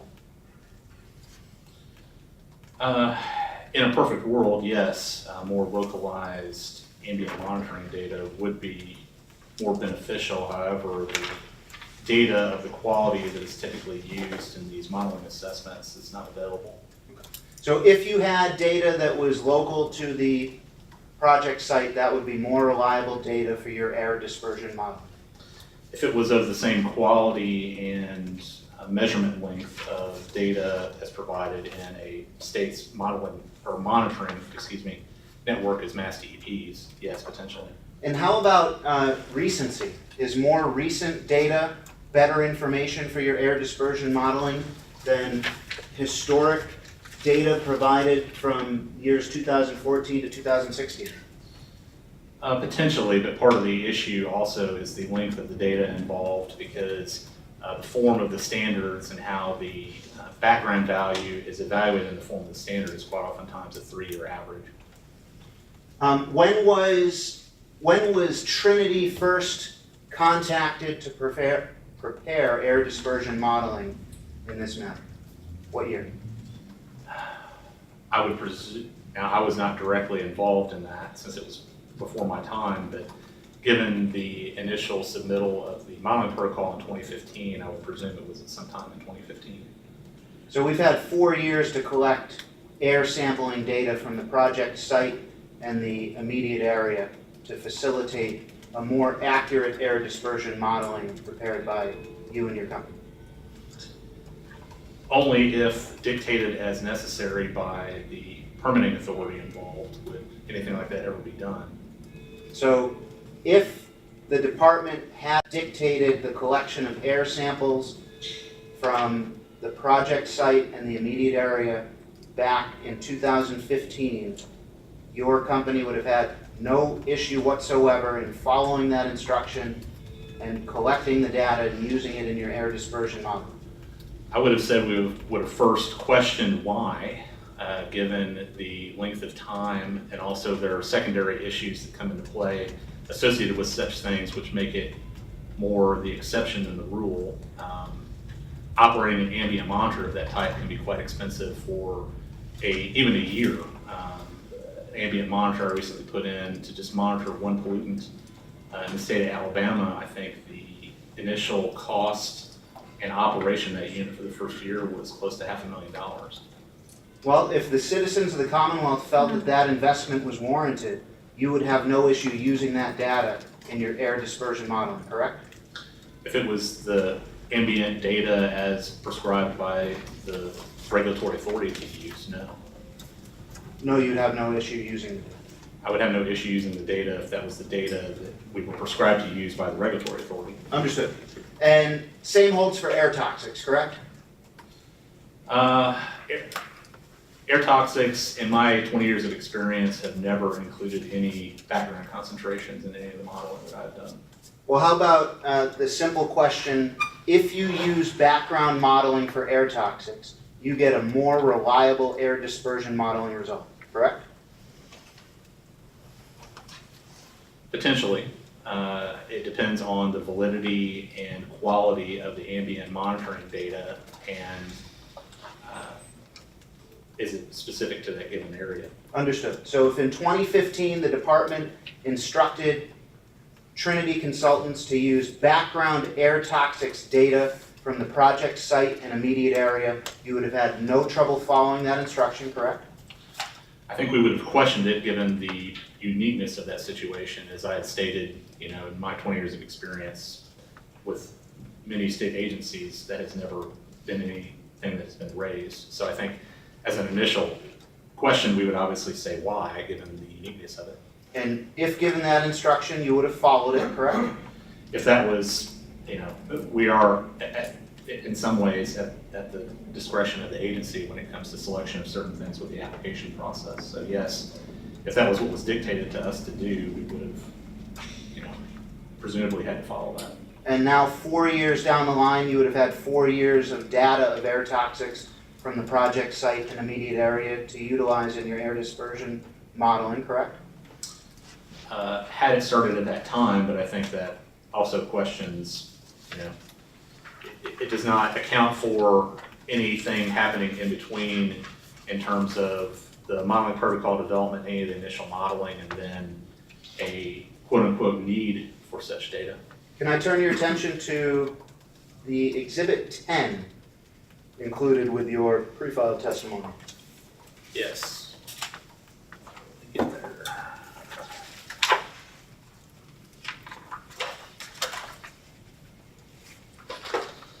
Okay. Are you there? Yes, I'm here. Could you turn to the cover page, the September 26, 2016 cover letter? Yes. What is this document? It appears to be a letter from Kate Brown of Spectra to Mr. Tom Cushing of Mass DEP. And what is why was this included with your pre-filed testimony? It was part of the permitting application and documentation record that I had access to at Trinity. So it was part of the overall process, so it was included as part of one of my exhibits. And what is the purpose of this letter? Specifically, the bullet point that reads page 3-11.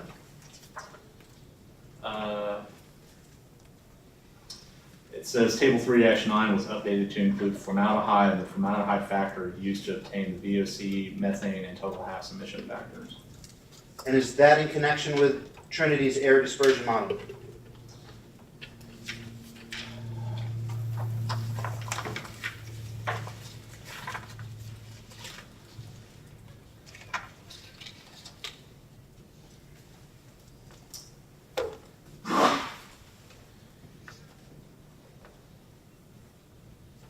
Yes, I think table 3-9 was pointing specifically to emergency generator emissions, and the emergency generator was part of the toxics modeling for the project, so yes, that would have influenced that. So, as long ago as September of 2016, there was instruction from the department to provide additional information concerning VOC and formaldehyde emissions, correct?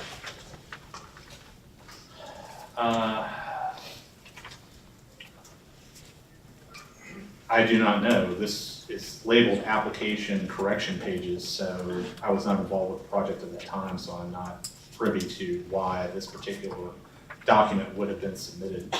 Fair enough. So circling back to my line of questioning a moment ago, if in September of 2016, Trinity Consultants was asked to run an air dispersion model on the proposed compressor station's emission of VOCs and formaldehyde, including ambient background levels of VOCs and formaldehyde, that's something you could have done. Yes, it could have been done if required. And do you have an understanding as to whether emissions of formaldehyde are affected by, excuse me, let me back up. Do you have an understanding as to whether the formaldehyde emission level is affected by the formaldehyde concentration in the ambient air? Can you rephrase that or repeat that? I didn't quite I understand. can't rephrase it, but I can repeat it. Okay, can you repeat it, please? I'm sorry. Do you have an understanding as to whether the formaldehyde emission level is affected by the formaldehyde concentration in the ambient air? If you understand the question. They're invertedly related. The concentration in ambient air would be affected by the emission level. The emission level wouldn't be affected by the concentration in ambient air.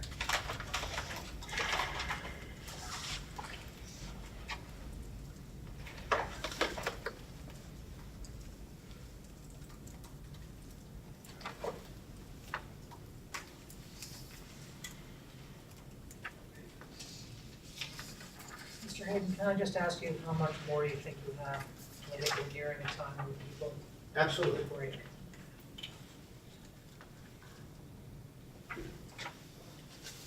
I don't want to rush you, but I appreciate that. After this line of inquiry, one more line of inquiry, which I would estimate to be less than 10 minutes.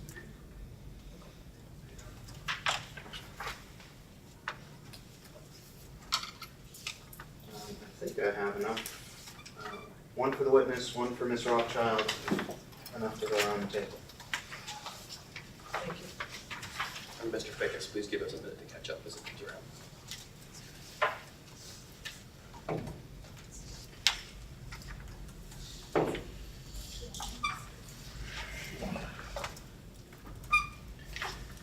This can be off the record. Nick, I'll just sort of sit tight, and once you have a chance to look through me, let me know when you're ready.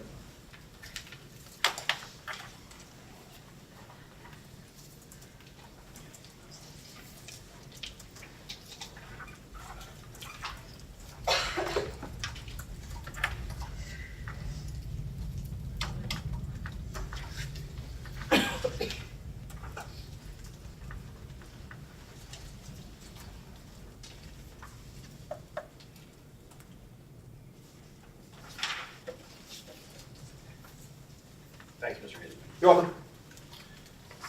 Mr. Fickas, I'm showing you a document that is identified as a product information letter from Solar Turbines. There are a series of these letters, so this one is identified as product information letter 168. The title of this product information letter is Volatile Organic Compound Sulfur Dioxide and Formaldehyde Emission Estimates. That's right. Have you seen this document before? I don't know if I've seen this particular pill document. I have seen pill documents from Solar before. Okay. You're helping me with the industry lingo. They're referred to as pill documents? That's what we call it. Sure. So for this pill 168, do you see the section entitled formaldehyde on the bottom right of the first page? That's right. And I'm sorry, before I get to the specifics, the pill documents you've seen in your line of work, have they come from Solar Turbines? Yes. Okay. So this is a business record, not necessarily this particular document, but this series of pill letters is something that you're familiar with and have worked with in your professional experience. Yes, even including direct discussions with Leslie Witherspoon, who's indicated as the author of this. Who is Leslie Witherspoon? A employee of Solar. What's her title? I do not know her particular title. What, without holding you to getting the title correct, what department or division, where under Solar's umbrella does she work? I honestly do not know. How did you become acquainted with Miss Witherspoon? With different projects I've worked on in the past, more specifically ones outside of work with Enbridge Algonquin, where Trinity has worked to prepare the emission estimates. We have interfaced with Solar, and Leslie has been someone who has provided us with information for calculations on behalf of our clients. Have you worked with Miss Witherspoon in connection with drafting pills? No. In your professional experience, is the information provided in pills prepared by Miss Witherspoon accurate? I would say so, outside of that they frequently update the information. Sure. Okay, so now turning your attention to, with that, Ms. Rothschild, I'd offer this as the next exhibit. Any objection? So that's 19. Yes.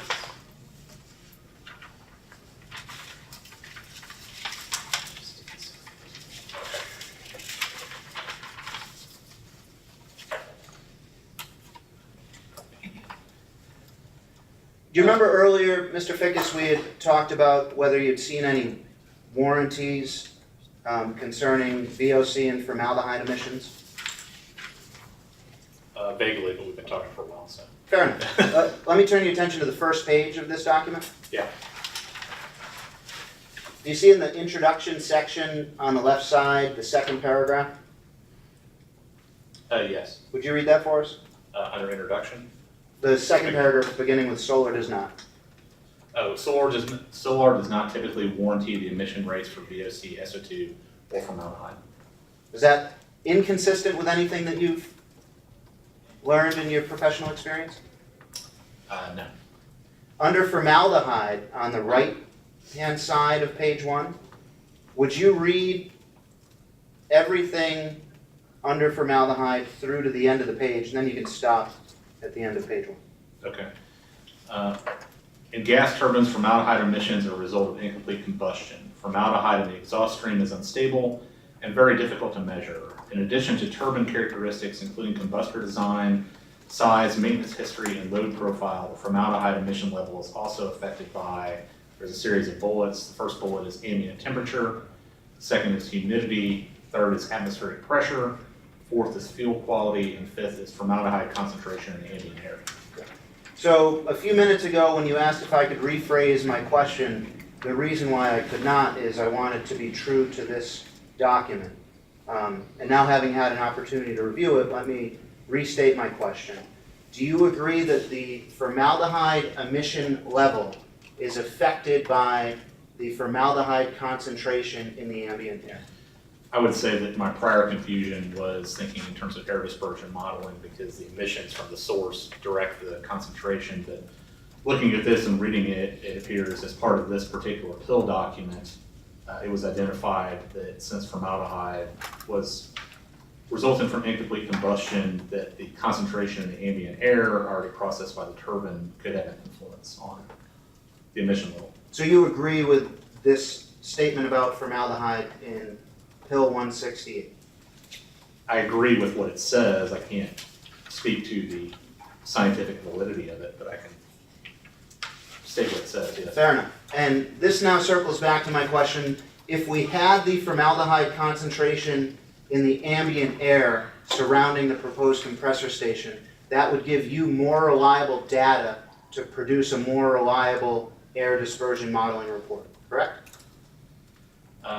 Assuming that the dots were crossed between the development of the emissions and then the emissions that would go into the model, because this is obviously something that affects the emissions coming from the source itself.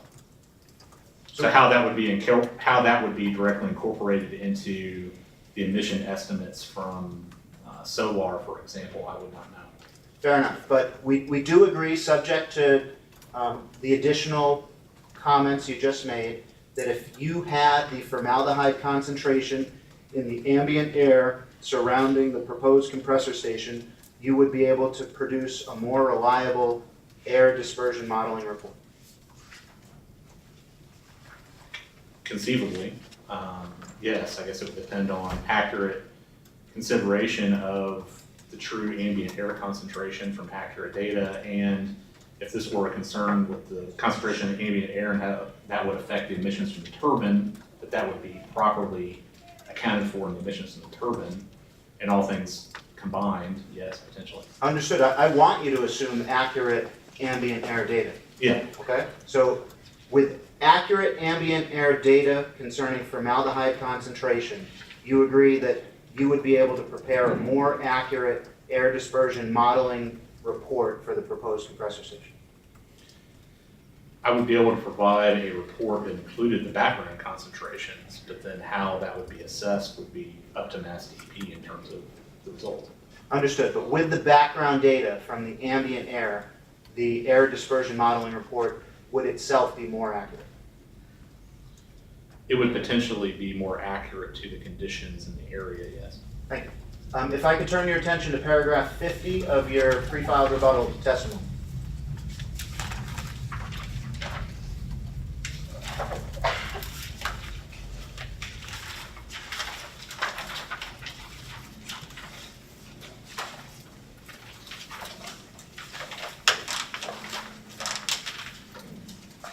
Yes.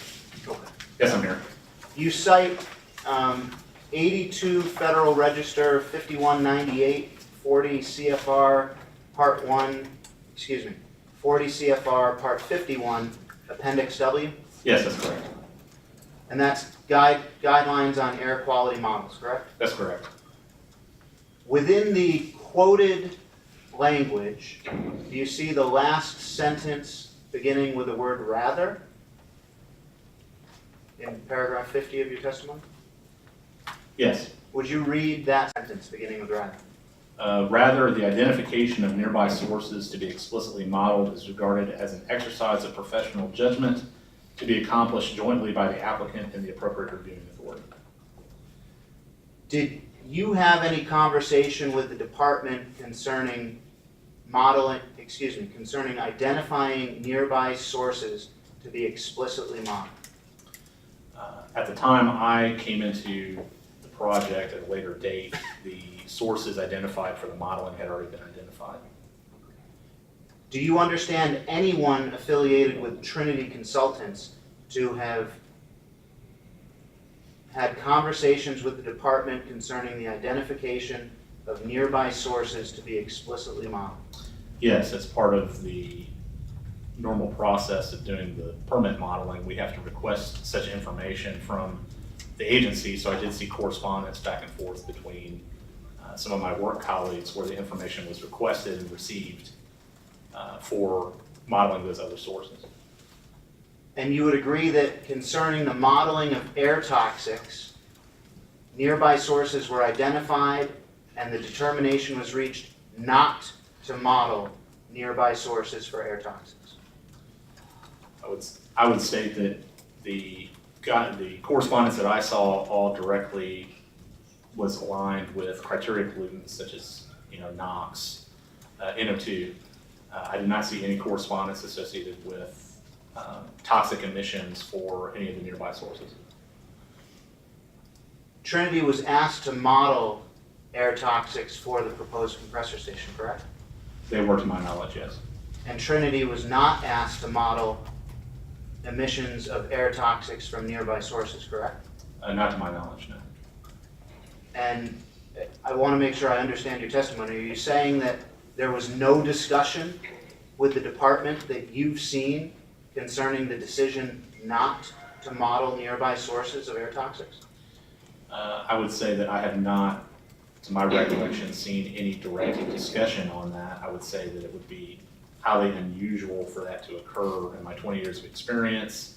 And as I stated earlier, I only came into this project at a much later date, so it's possible there could have been correspondence, meetings that I was never a part of. Sure. Well, I'm asking you about it because you cited this language from Appendix W in your testimony. I did as an attempt to rebut Mr. Phillips' allegations of improper collaboration. Fair enough, but the language you cited says, discuss with the reviewing authority the identification of nearby sources to be explicitly modeled, correct? That's correct. And to your knowledge, that discussion did not happen concerning air toxics. To my knowledge, no, but that doesn't mean it didn't happen. I have no further questions. Thank you, Mr. Fickas. I think we're going to take a break before we direct. It is 20 past 11. Let's take a 15-minute break. Be back at 20. On a housekeeping note, I do think we have to be very mindful of the time today. I was going to make a note of that. The applicant was. Because as all parties know, the hearing is 3 days. And as I understood from the conversation I had with the parties last Friday with regard to how the time was being divided, the applicant and the department have 1.5 days and the petitioners have 1.5 days. So the expectation is that the remaining witnesses will be completed today. So just advise that everybody guide themselves accordingly. I think we should probably take a shorter lunch today so that we can get back and complete today's testimony. So let's be back and ready to go at 25 to 12. Take a shorter lunch break. Ms. Rothschild, may I ask, do we have a hard stop at 5 o'clock due to building security? I can find out. Generally, yes, because they turn the escalators off. And then, but I can find out. We've got a lot of boxes. If they turn the elevators off, you're in trouble. Okay, we'll be back here in 15 minutes. Thank you.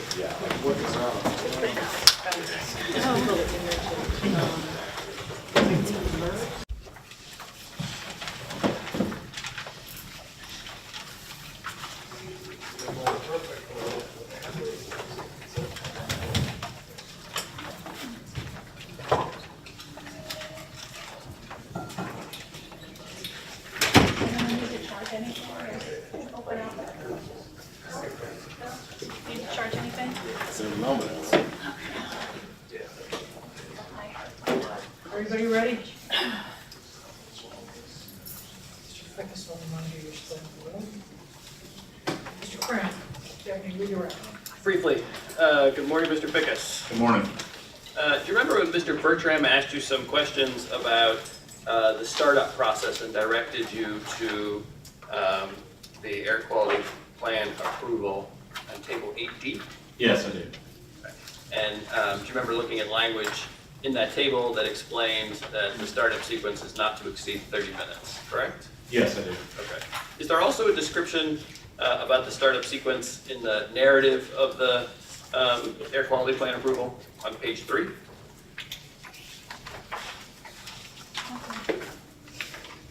And in the interest of time, I'll just direct you to the last paragraph on that page. Yes, I see that. Okay, and can you explain what the air quality plan approval says about the startup sequence there, that first sentence? The first sentence says, the turbine startup sequence takes approximately 9 minutes from the initial firing to steady state operation.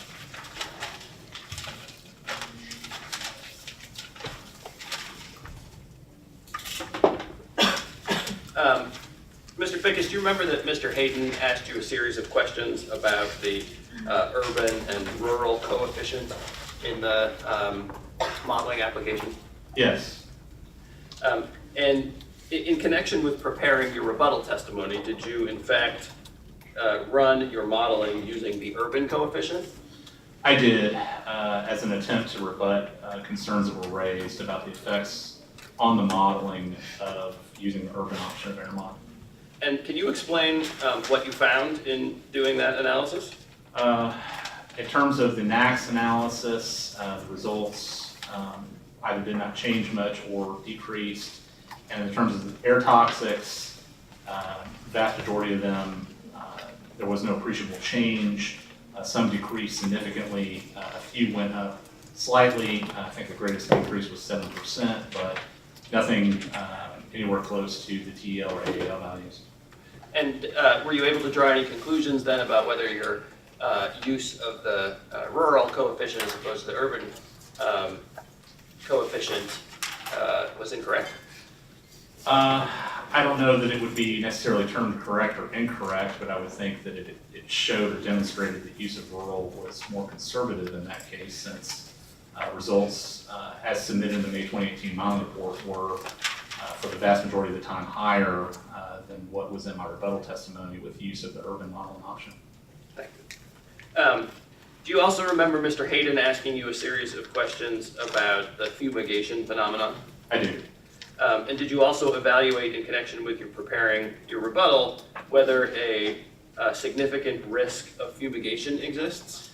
I did. I assessed fumigation modeling done by Mr. Norgard and evaluated and looked at concerns about the distance to the shoreline and included some discussions in my testimony associated with the fact that the distance to the shoreline and what is or is not the shoreline is a critical consideration of whether the fumigation issue itself will be a concern.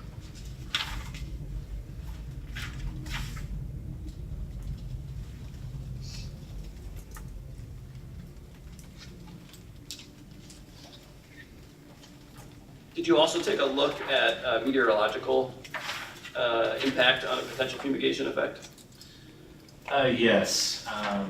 Members of Trinity, one a certified meteorologist, developed a spreadsheet that can assess the surface data used in the AirMod model to assess the stability class of the atmosphere given that given hour. So the air screen modeling guide described the conditions upon which fumigation was expected to occur.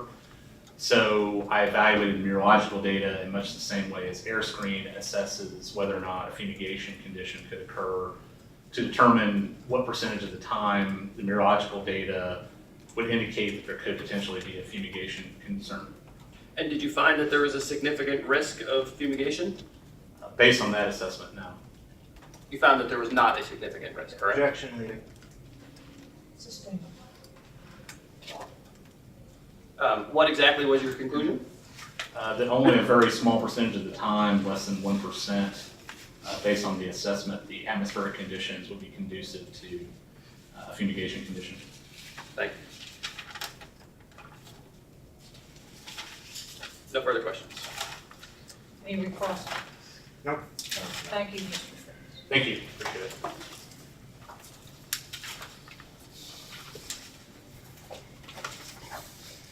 the applicant like to call its next meeting? Yes. Just need a moment to request.